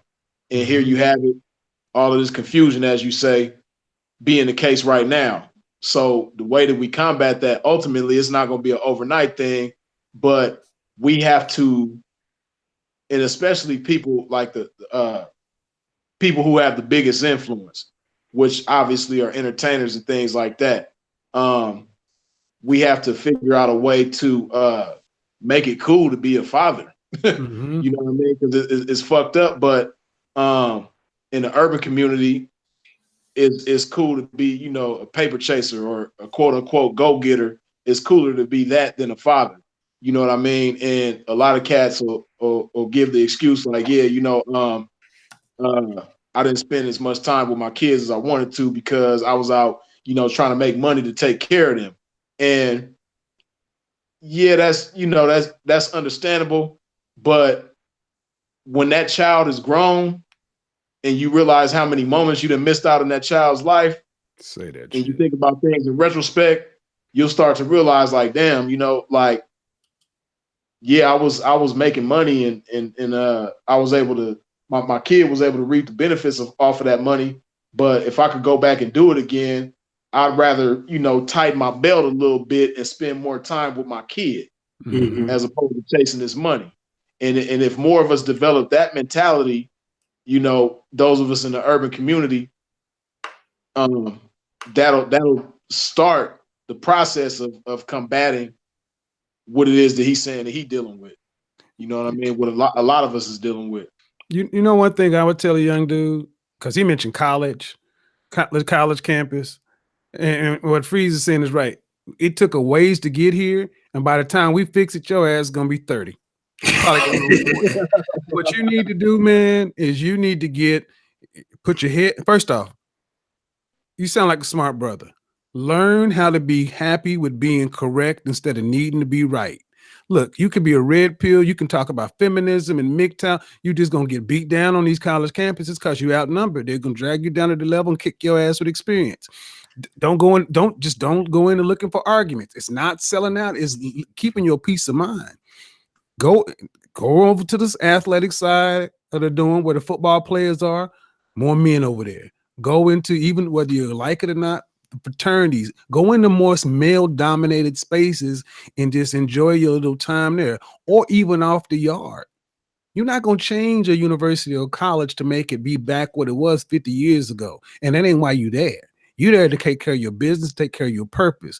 Bone some broads and get some business contacts. That's what you need to focus on. Let the benefactors and the chancellors and everybody else worry about the college life balance. You are there to get your education and get some access and connections and get the hell on. That's it. No, I agree. You wanna weigh in on that also again, Freeze? Yeah, see, he used the word combat, right? And one thing about combat, if you want to effectively combat someone or something, you have to understand what it is that you're in combat with. And a lot of times when we're against something, we don't want to understand what it is that we're against. But when you have a better understanding of what it is that you're against, you're able better to not only combat it, but being that you're in college, coexist. Thank you for using Blog Talk Radio. Goodbye. Yeah, that's all good. Go ahead. Keep going. Keep going. Yeah. But basically, I think that the best thing for him to do is try to get a better understanding of his peers, the people that he's dealing with, that he's coming into conflict with. Cool. Well, yeah, Blog Talk just shut down. I don't know. Yeah, Blog Talk be doing that gay shit. Dude, yeah, man. Yeah. It works sometimes, but it don't, boy. You pay that money for that shit. Yeah, let me do this real quick, man. Get the likes up. I appreciate everybody rocking with like damn, it's like damn near 6 hours because I had the first show. The niggas started arguing at the end of the show. We had like 1,200 in that, and then we started it over again. And let me just do this, man, because Freeze came over and Kevin came over. So what I like to do is whenever time people come in and show me love and it's nice enough to come on to the show. First I like to get Freeze he gained about 80 subscribers being over here. He is at 8,079. But I would really appreciate it if we can get the brother over, to 8,100. So listen, do me a favor, right? I need 21 people to hit that link to Freeze is it. And hit the subscribe and hit the bell. I would really appreciate it. And I don't know how many subscribers. I mean, Kevin got his on private now. I know it's at least 30,000. But do me that favor, because when people come over here, we want to give people a reason to want to come on to the show and keep it diverse and come from different levels of the game and different life experiences. This is what make my shows pretty interesting. So I would appreciate it if you did that. So let me see what we got here. 8,079, 8,083. Damn, you niggas is cheap, man, with these subscriptions, dog. What's going on? Man. Oh shit, you helped out be back at it. Okay, here comes Simple. Simple, I got 15 minutes for you, man. You can come back on, man. But it's damn near 7 o'clock in the morning here. Come on back on, bro. I'll send you the link. So let's do that real quick. We're gonna let Simple come back on. If ABL want to come on, I'll do that. I had an interview way early this morning with Miss Trudy out of Nairobi, Kenya. So that was pretty cool. Shout out to her. So what we got here. Simple's getting back on with ABL. I don't know, but y'all niggas got about 20 minutes because I gotta go ahead. I'm trying to watch. You gotta go? Yeah, I gotta go ahead and make it, but I appreciate it, fellas. Yeah. Hey man, thanks for coming on, Kev. I'm gonna try to call you after this, man. And, oh, no problem. Yeah, hit me up, man. I'll try to see if we can make a solution work in the meantime, though. Okay. And guys, thanks for Kev coming on. Go ahead, Simple. Come back on the calls. It's over. The white man, he stopped the show. Let's see. Okay, 8,096. I need four more. Okay, we ain't taking tithes or offers. We're taking free subscriptions, nigga. Because Jesus paid all on the cross. Hit that link. They ain't gonna say you need some rest, brother. I know. That's why your girlfriend coming over here after the show, nigga. Don't worry about nothing. You did. The ugly niggas are style in 2019, niggas. So don't worry about a goddamn thing. Go ahead, Freeze. Anything you want to say, Ugly Wait, man? Nah, you know it's a trip. Getting back to the original topic, the whole surviving R. Kelly thing. Right. The boy Chance the Rapper, man. He kind of disappointed me, man, because he said that him making the song with R. Kelly was a mistake. And his reason behind saying that the song was a mistake was because, he didn't value the girls' opinions, the accusers. And a part of the reason why he didn't value their opinions is because he didn't see them. And because he didn't see them, he assumed that they were some light-skinned, good hair having, pretty broads. But once he seen them and he seen they was a bunch of dark-skinned, regular looking bitches, you know what I mean? He like, oh damn, now all of a sudden he got a heart, and now all of a sudden he feel their pain, and now all of a sudden he realized that the song that he made with R. Kelly was a mistake. Mm-hmm. But my thing is, why did you have to see him? I mean, if you believe the accusations, you believe them. Why do you have to see them? Why does seeing the actual victims, what they look like, just their mere appearance? Why does their mere appearance influence the way that you think about R. Kelly and making a song with him? Why does it take for you to physically see them in order to realize you made a mistake? Mm-hmm. No, that's a good point. Simple, you back, Pam? Yeah, man. You know what I mean? The devil always trying to come against this game, you know what I mean? But I'm back, you know what I mean? But when we was leaving off, not to start on the bad foot or anything, and let me say this, I don't have nothing against the brother. He's just misinformed. That's all. And misinformed people, a lot of times will speak as if they are informed. But the statement that I was making to him, well, pretty much the question, I was asking what compelled him to make that statement, because it was a statement that he made, and he was from what it sounded like, what he was saying was indirectly but directly that pretty much that just because an individual is skillful at talking, that doesn't mean that he's not like the other bullshitter or the liar, just because he has an artful way of conveying things. Which to me, I think, I heard him a few times, and he says some things that's intelligent every now and then, and I know that he's better than that. So I'm not gonna hold this against him. I know that he's misinformed, and but by him having some intelligence, I expect the brother to come better, because what he came with, that was very elementary.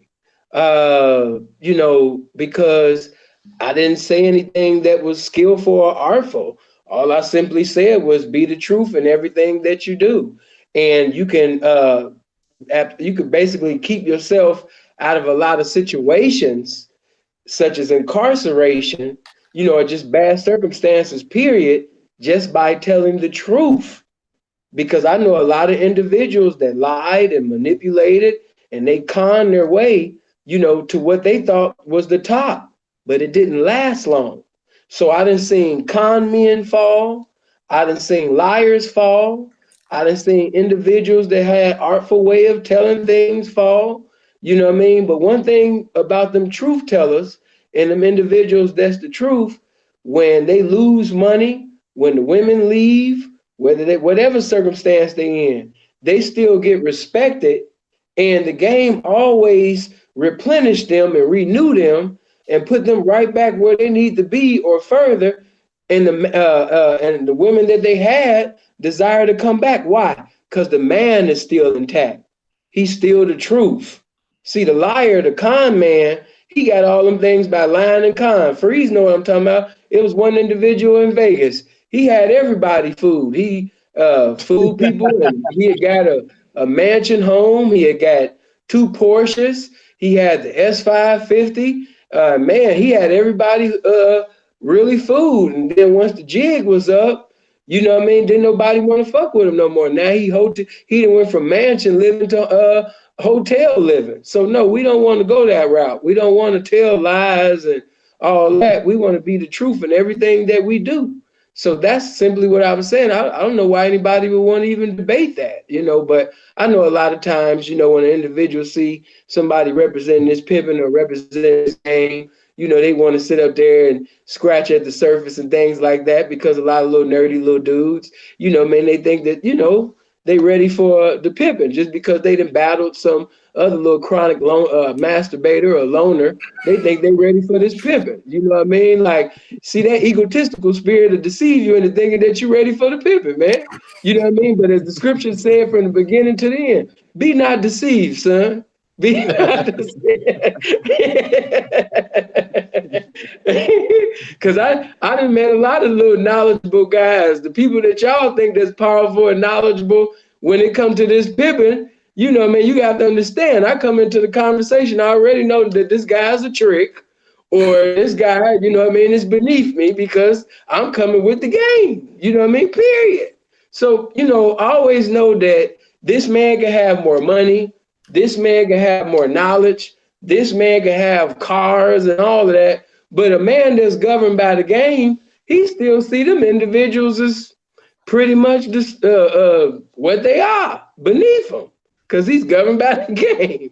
You know what I mean? And once you learn that, man, you'll stop making all these feminine, statements and things like that, trying to get a pimp's attention. But, anytime that you got time, ABL, to get a cold rebuking, you know what I mean, or sit up there, you know what I mean, and get, spanked, like you've never been spanked before, if you want to talk about this pimping or whatever you want to talk about, because I didn't heard you talking, and a lot of them guys that O'Shea be having you battling against, them guys is not witty and they not intelligent, and they got you looking like, you a beast, when you really a pet. You know what I'm saying?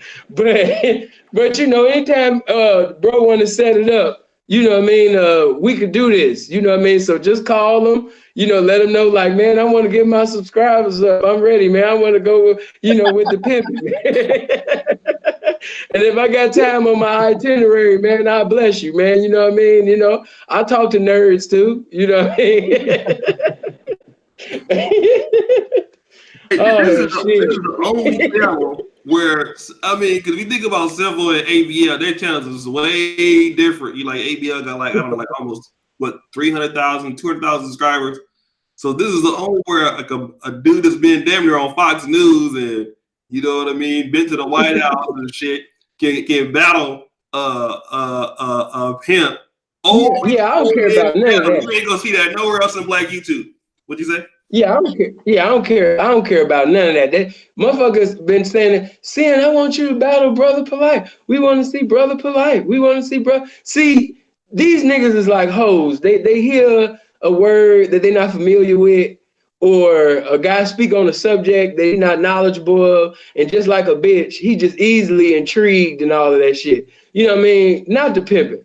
You know what I mean? The pimping just listen and be like, "Yeah, that's cool. That's cool," but. You know what I mean? I'm not the hoe, man. That's for the bitch to choose. I'm not gonna choose on you. I can admire you, you know, for your intelligence. But after it's said and done, you know what I mean? That's the tricking. You know, whether he politicking or whether he's whatever he's doing, that's the tricking over there, and it's the pimping. So whether he been to the White House or whether he tricked in the whorehouse, you know what I mean? He's still not the pimping, man. It'd be funny. I seen a few people. Information man. There's a lawyer, New Possibilities. He's a civil rights attorney. I've seen. You know, what I'll say about ABL though. He will show up. Like a lot of he'll show up though. That's the thing. Who will show up? He got a competitive spirit. You know, who will show up? ABL. Who? He will. I mean, I done seen him on the road. He'll show up. He'll show up. He'll show up and do what? Man, I'm Sinful The P. Man, listen, man. Listen, man. Man, I'm Sinful The P, man. Like, listen. I understand niggas got 200,000, 300,000 subscribers. They just said some words within the video that made somebody hit a cute little button 200 and 300,000 times. That's cool, but I'm really somebody out here in the streets. You know, like, you know, all of that's beautiful. You know what I mean? And blessings to the little guy. What'd you say, bro? I know certain pimps with 0 subscribers that'll get that nigga 300,000 minutes of work. You know what I mean? For real, yeah. Hey, bro. Hey, we don't give a damn. Go through, man. Yeah, hey, nigga don't give a. Hey, man, we debating and sitting over there having debates with manipulators on all type of levels, man. Every goddamn day, man. That ain't nothing. Listen, man. One of the reasons why pimps are so arrogant and egotistical is because our understudies seduce and reduce what you consider to be the high and educated of the world. These motherfuckers get manipulated by our understudies. So no, we'll never be able to see them niggas like gods. Never.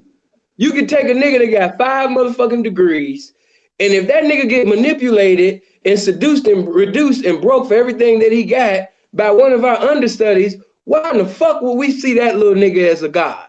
That don't make no sense.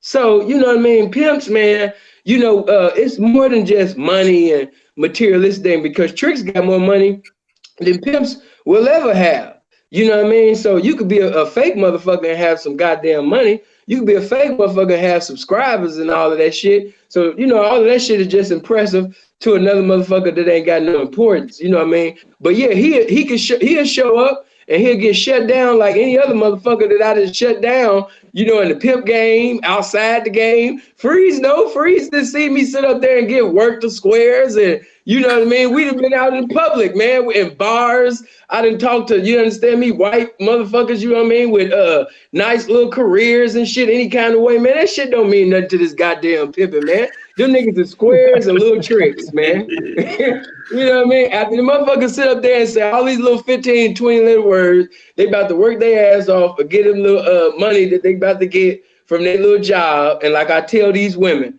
no matter how much education he got, when his dick is alive, his brain is dead. And he turns into your personal ATM machine. And all you got to do is type in no motherfucking magical pen, GAME and GAIN every goddamn time. So he could be a Harvard University grad. He could graduate from Stanford, all these little cute little Ivy League schools. That nigga still gonna get broke, you know what I mean, by a hoe that's being taught by a Harvard University pimp, man. None of that shit mean nothing, man. That shit only mean nothing. That shit only means something to all the little chronic masturbate motherfuckers that ain't got no life, don't know how to talk to a bitch, you know what I mean, not really doing nothing in the streets and shit. And, you know, they watch cartoons and they got Spider-Man books, you know what I mean, from the 60s to now and all. Them type of motherfuckers, man. But that shit don't matter to me. You know what I mean? but blessings to little ABL though, man. You know what I mean? With your show, man. I hope you get to 500,000 subscribers, man. You know what I mean? Square ass nigga. I hope you sit up there and get to all of this shit. Matter of fact, I might go over your channel and subscribe just for one night.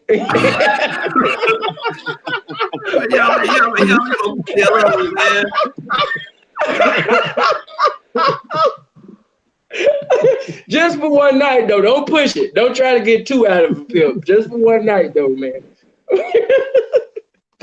Oh shit! You know, hey, did we get Freeze to that 8,100 mark?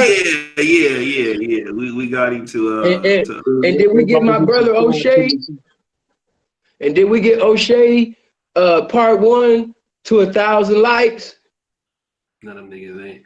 I know some people was complaining about. I saw some people commenting. It was like, yeah, you know, it wasn't as hot as it. Listen, man, every show can't be. You know what I mean? It ain't knocking out the park all the time. So, you know, the main people. Go ahead. See, like, no disrespect, but see, that's why O'Shea don't put me on with certain people because he know that I'm gonna end up saying some shit.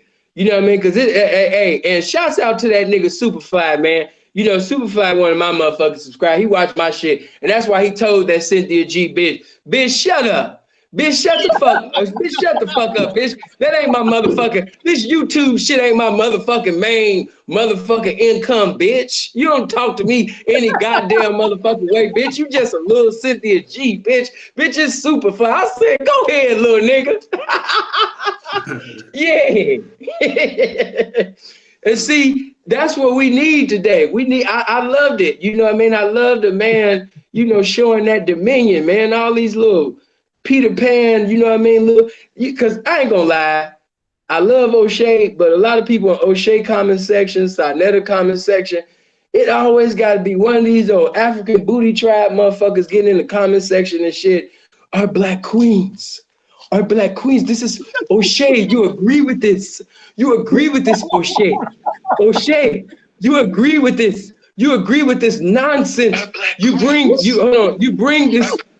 this fool up here and he keeps our people into captivity. He has a nice way of putting in words and manipulating our women to sell their vagina. I even heard that song, fuck him, go get the money. Fuck him, go get the money. See, he's one of those guys. He's one of those sugar-free type of motherfuckers. You know what I mean? We need to bring real men up here. I love my queen. I worship my queen. I smell her melanated pussy and I smell God. You know what I mean? Like, when you motherfuckers be making them comments, man, you know, I would kill over my queen. I hate pimps and all, man, you little niggas wouldn't say none of that shit in the motherfucking streets. You know what I mean? You got your dashiki on in your mama house. Most of them niggas, I hate to say it, but most of them niggas in the subconscious community, them niggas ain't got no money. Niggas be going live in their mama's basement. I ain't gonna say no names. niggas got all of this knowledge. They got all of the encyclopedias. They know the origin of this, how this word translate from there. But they can't tell you how to get out their mama house. I'm not listening to no nigga that can't teach me how to get out my mama house. I'm sorry.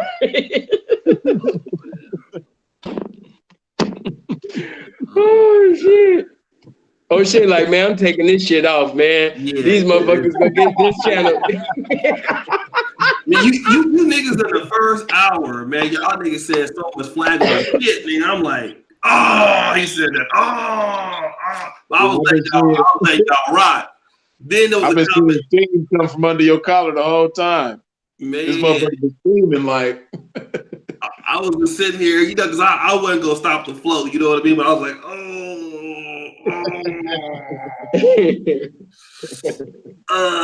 you know, because I like to let people rock on my shit when they come through. You know, I was just sitting back, you know, feeling the vibe or whatever.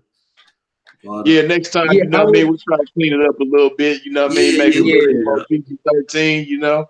Yeah. See, next time we come on, I'm a Will Smith it the whole time. I ain't gonna use no profanity.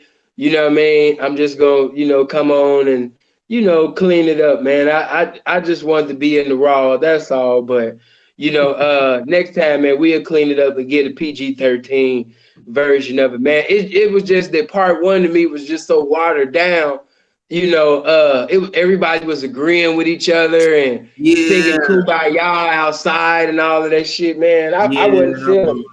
That was a because it's called Sunday. It's called Sunday Rumble, man, and it looked like a fucking tea party. So that's why I felt like it was okay. I'll tell you what happened.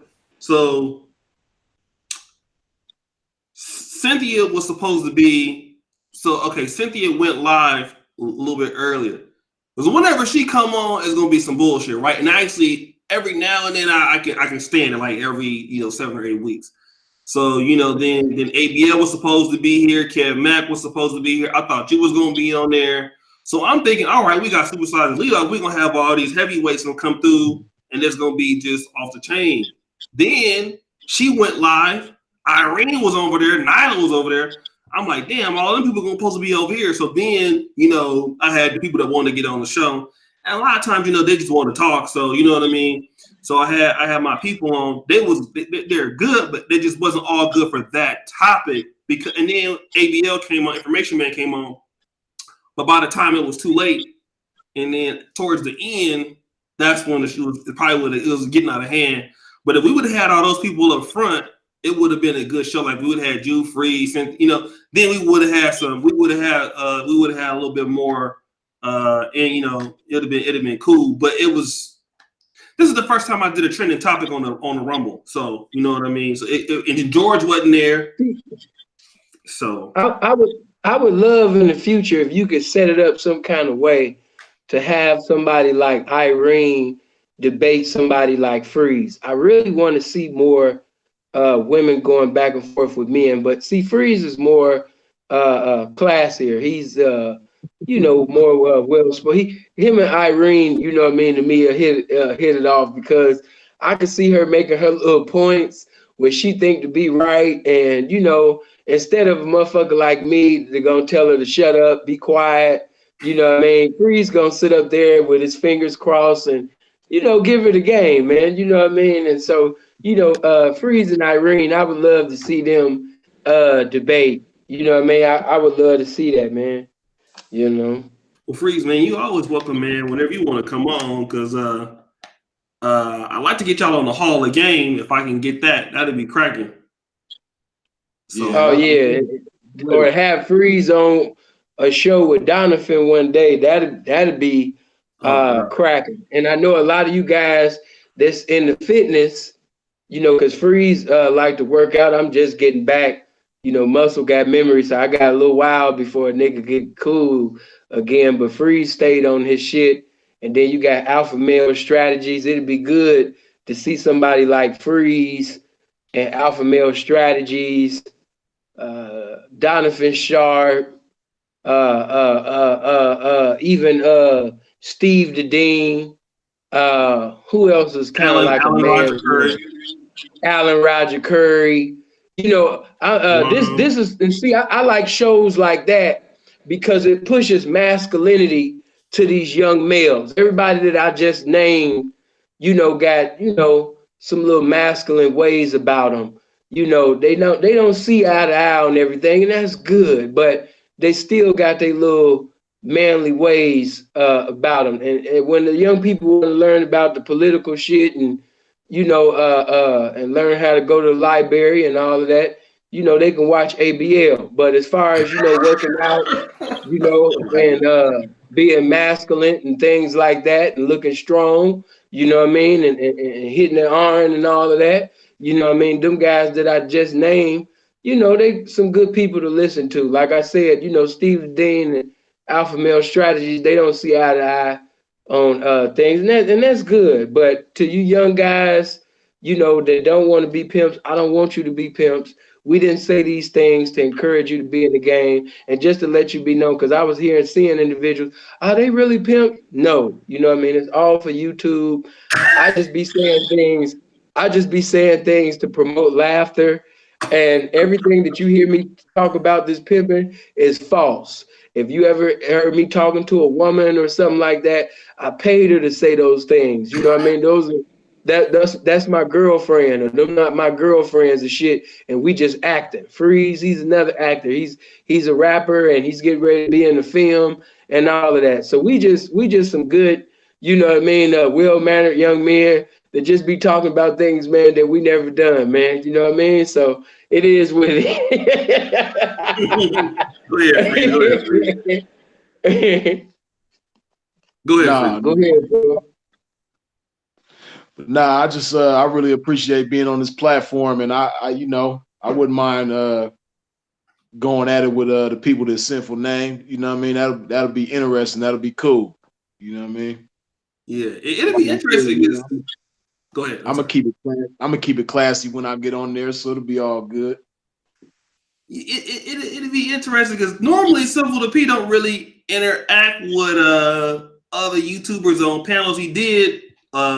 He came on for me last week, and I had my little Hall of Game episode, and that was interesting in the mix up. But most of all the Black YouTube comes over here on Saturdays, to Sundays to the show.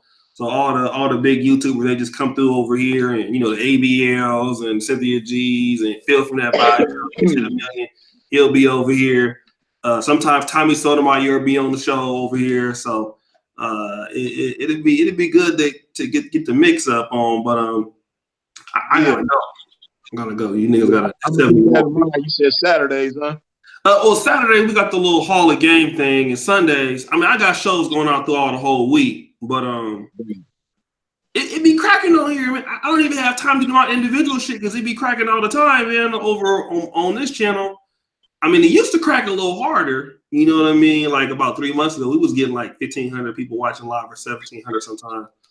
But that's because you let a few months ago. What'd you say? Freeze? I said I remember seeing those a few months ago. Like I think a few months ago I seen one. You had Phil, Super Sly, Dean, Irene. I think Cynthia G was on there. Super Sly and Irene was going at it real tough. Yeah. But y'all had it cracking. It was cracking. But what happened was, like, after we had it cracking, a lot of those people started doing streams like at similar times. So then they took a little bit of audience here and there, and so people start catching up. So like certain people have different. And then at that time, wasn't nobody doing the Sunday shows like I was. Everybody was just over here. But then other people, they start doing more shows throughout the week. More people start doing collaboration. So it get harder to keep it up because you get more people, that compete at the same time as you competing too, and then they have shows throughout the week. So it kind of has failed down a little bit. But hey, I got exclusive to this channel for right now. So you know what I mean. He only come over here. So I see what it is. You know what I mean. Y'all started out as New Edition. You know what I mean. Then everybody trying to be Bobby Brown now. You know what I mean? They don't understand. It's only one O'Shea, Bobby Brown. You know what I mean. Everybody trying to get on that level, but it's all good though. Right. Yeah, but like I said, go ahead. Before I go, I just want to say that O'Shea got one of the best looking comment sections on YouTube. Shouts out to all the ladies. You know what I mean? O'Shea keeps some pretty, and not only do O'Shea keep some pretty ladies in the comment section, but they be having nice careers. These women got their own teeth. You know, a lot of these other comment sections and other places, the women be looking at food, they be more handsome than me. You know, that it's just fucked up, you know, but shouts out to Dr. Ford, you know, EB, Frankie, Paulina was in here earlier. Erica, every time you watch this show, you gonna always see Erica support. You know, with this woman get more. I remember one time Erica dropped like motherfucking 10 to 15 $5 bills within a 10-15 minute period. She was just dropping. That's all I got 5 on it. She was just dropping, you know what I mean, fives everywhere. You know what I mean? So just shouts out to the ladies, man. You know what I mean? Because these videos, they all right with the fellas, you know what I mean? But honestly, man, that's how they become classics with y'all in the comment section, because it provokes guys to say the most provocative or most what they consider to be meaningful or profound, and it just, you know, compels them to expound on the subject a little bit harder because they trying to impress, you know what I mean, pretty women in the comment section. So, you know, women always, you guys ain't even aware of the power that y'all have. But that's all I wanted to say. I appreciate O'Shea for bringing me on. Love to y'all. I want to keep O'Shea. I know he got to go to bed, and I know y'all got to go to bed too. Oh shit, here comes Jap. Man, Jap coming in here. He's supposed to be on the show, man. Shout out to Jap, Minister Jap's pulpit cast. I gotta call my bro, man. I think this what you should do, Shay. If you take this down, you should probably just do a number 2 tomorrow and just bring Jap and whoever want to come on tomorrow and have a real rumble and let Jap lead off the shit so the shit could be crazy. Man, I know it. You know, I wish I get Jap on here a little bit more often, man. Because last time Jap came on here, man, it was funny, right? I'm gonna tell this story. Yeah, one of my bitches just left me anyway, so fuck her. So so I could just say this right now. So I was in Kampala, right? And so Jeff had made a video. He was going in on these African people and shit. You know what I'm saying? Like, yeah, you know, you African niggas, you never did shit for us Black Americans. Fuck y'all, right? So I seen the nigga go live, and you know me, I'm mischievous, right? So I hit the nigga. I said, hey man, you know, why don't you come on my show and we could do the topic. And it's crazy because I'm in Africa while we doing the show. You know what I mean? Dr. Ford, that's before I was saying, baby, I don't do that no more. That was before, you know what I'm saying? You left me for an ugly nigga anyway, so I had to get my get back. You know what I mean? So anyways, I had this bitch with me. And in ABL, he shout out to ABL. He know, like, a lot of niggas who really know me know how I rock, like, before the show start. And so Jeff was like, yeah, you ready? I was like, yeah. Hey, hold on, man. Check out this bitch booty. Hey, come here.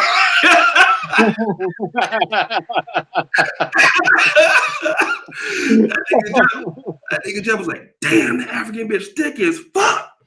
And it's crazy because we in Africa, the Wi-Fi all slow and shit, nigga. You know what I mean? It's crazy, it's slow and shit is lagging. And I'm in Africa.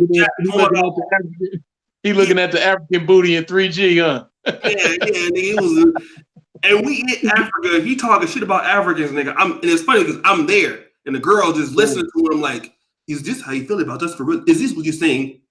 Shut up, bitch. You know? And we had like 1,300 motherfuckers in here. It was rocking. It was like, y'all remember that show? It was like, it should have had like 30,000 views or something like that. And man, he was insulting the shit out of me. He had motherfuckers mad. You know what I mean? Like, you know, you African motherfuckers don't do shit for us, man. Fuck y'all niggas. And it was a crazy show and shit, man. But you know, he be setting shit off with Freeze, man. Jap would have been good on this one too, because I know how he feel about R. Kelly, so he would have been going at it with me and Sinful about that. Oh yeah. He don't like R. Kelly. That would have been a good one. So we can do it, man. Like I said, man. You know, I had to say this. I got a lot of talented, you know what I mean, a lot of talented friends, you know, YouTubers and shit, you know. Sinful, you know, I'm like the only simp, you know what I mean? I told him, hey nigga, I'm a die tricking, so you're not gonna be able to convert me from this tricking, you know what I mean? I'm gonna trick on these bitches as long as I get a chance. But I got a lot of talented YouTube friends, man, and it helps, you know, like the Sinful The P's, the Jabs, you know, the Freezes, you know, people that's on the other side of the spectrum, like Irene, and it'd be a whole bunch of crazy motherfuckers on here. It'd be hot information, man. Right. It'd be lit over here, man. I'm just grateful to just be in the Black YouTube community, man, because y'all niggas are funny. Yeah, that's a beautiful thing, man. But I ain't gonna hold you. I know you got to get going. Yeah, man. Hey, thank you, man. I really appreciate it, though. Did you take yourselves, man? You checked them already? You said what? I don't give a fuck about subscribers, but you got let me see, before you got 8112. Oh, okay, yeah, that's what's up. Everybody who subscribed and hit that bell, I appreciate y'all. And make sure you go over, man, and subscribe to him and say that, you know what I'm saying, you came from over here. I'm telling you, his chats be crazy, man. Like the dude really is man. If he really was, you know, had a little bit more time to do this shit, man, he'd be killing shit. So shout out to Freeze. I'm a big, like I said, when I was in Africa, man, I listened to all his story times, man, like the whole entire show. So I appreciate him coming on. Thanks again, man. And Freeze, let me know when you want to do a one-on-one, man. You said what? Let me know when you want to do a one-on-one. Oh yeah, I'm with it. Whenever you ready, I'm with it. As long as I know, you know, like I said, as long as our schedules are in harmony with one another, I'm with it. Okay, hold on. Somebody else want to subscribe real quick. Hold on a second. Let me guys, for those of you who want to subscribe to Simple, not Simple, but Freeze. Just do just real quick, bro. I want to get these people to subscribe to your channel. I put the link right there. So just do me a favor real quick, man. Subscribe and hit the bell. Everybody that wanted to subscribe to Freeze, hurry up and do it right now. And I'm gonna give you a shout out real quick. Okay. This is the uppercase P. You know what I mean? So you niggas gotta subscribe.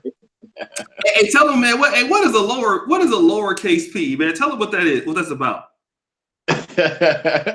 Well, you know, the lowercase p, man, it derived from a joke, but basically what the lowercase p is basically an individual that's trying to portray themselves as the uppercase P. But once you dig beneath the surface, you realize that it ain't nothing uppercase about the P.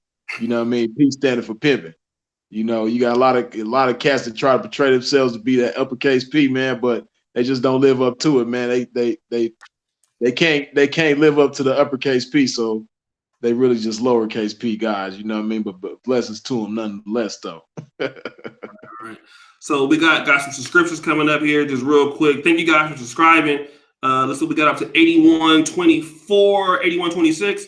All right, man. Thank you guys so much. Thanks again, Freeze, man. I'm gonna be hollering at you pretty soon. Oh, it's all good. Blessings to you. Appreciate it. No problem. Peace.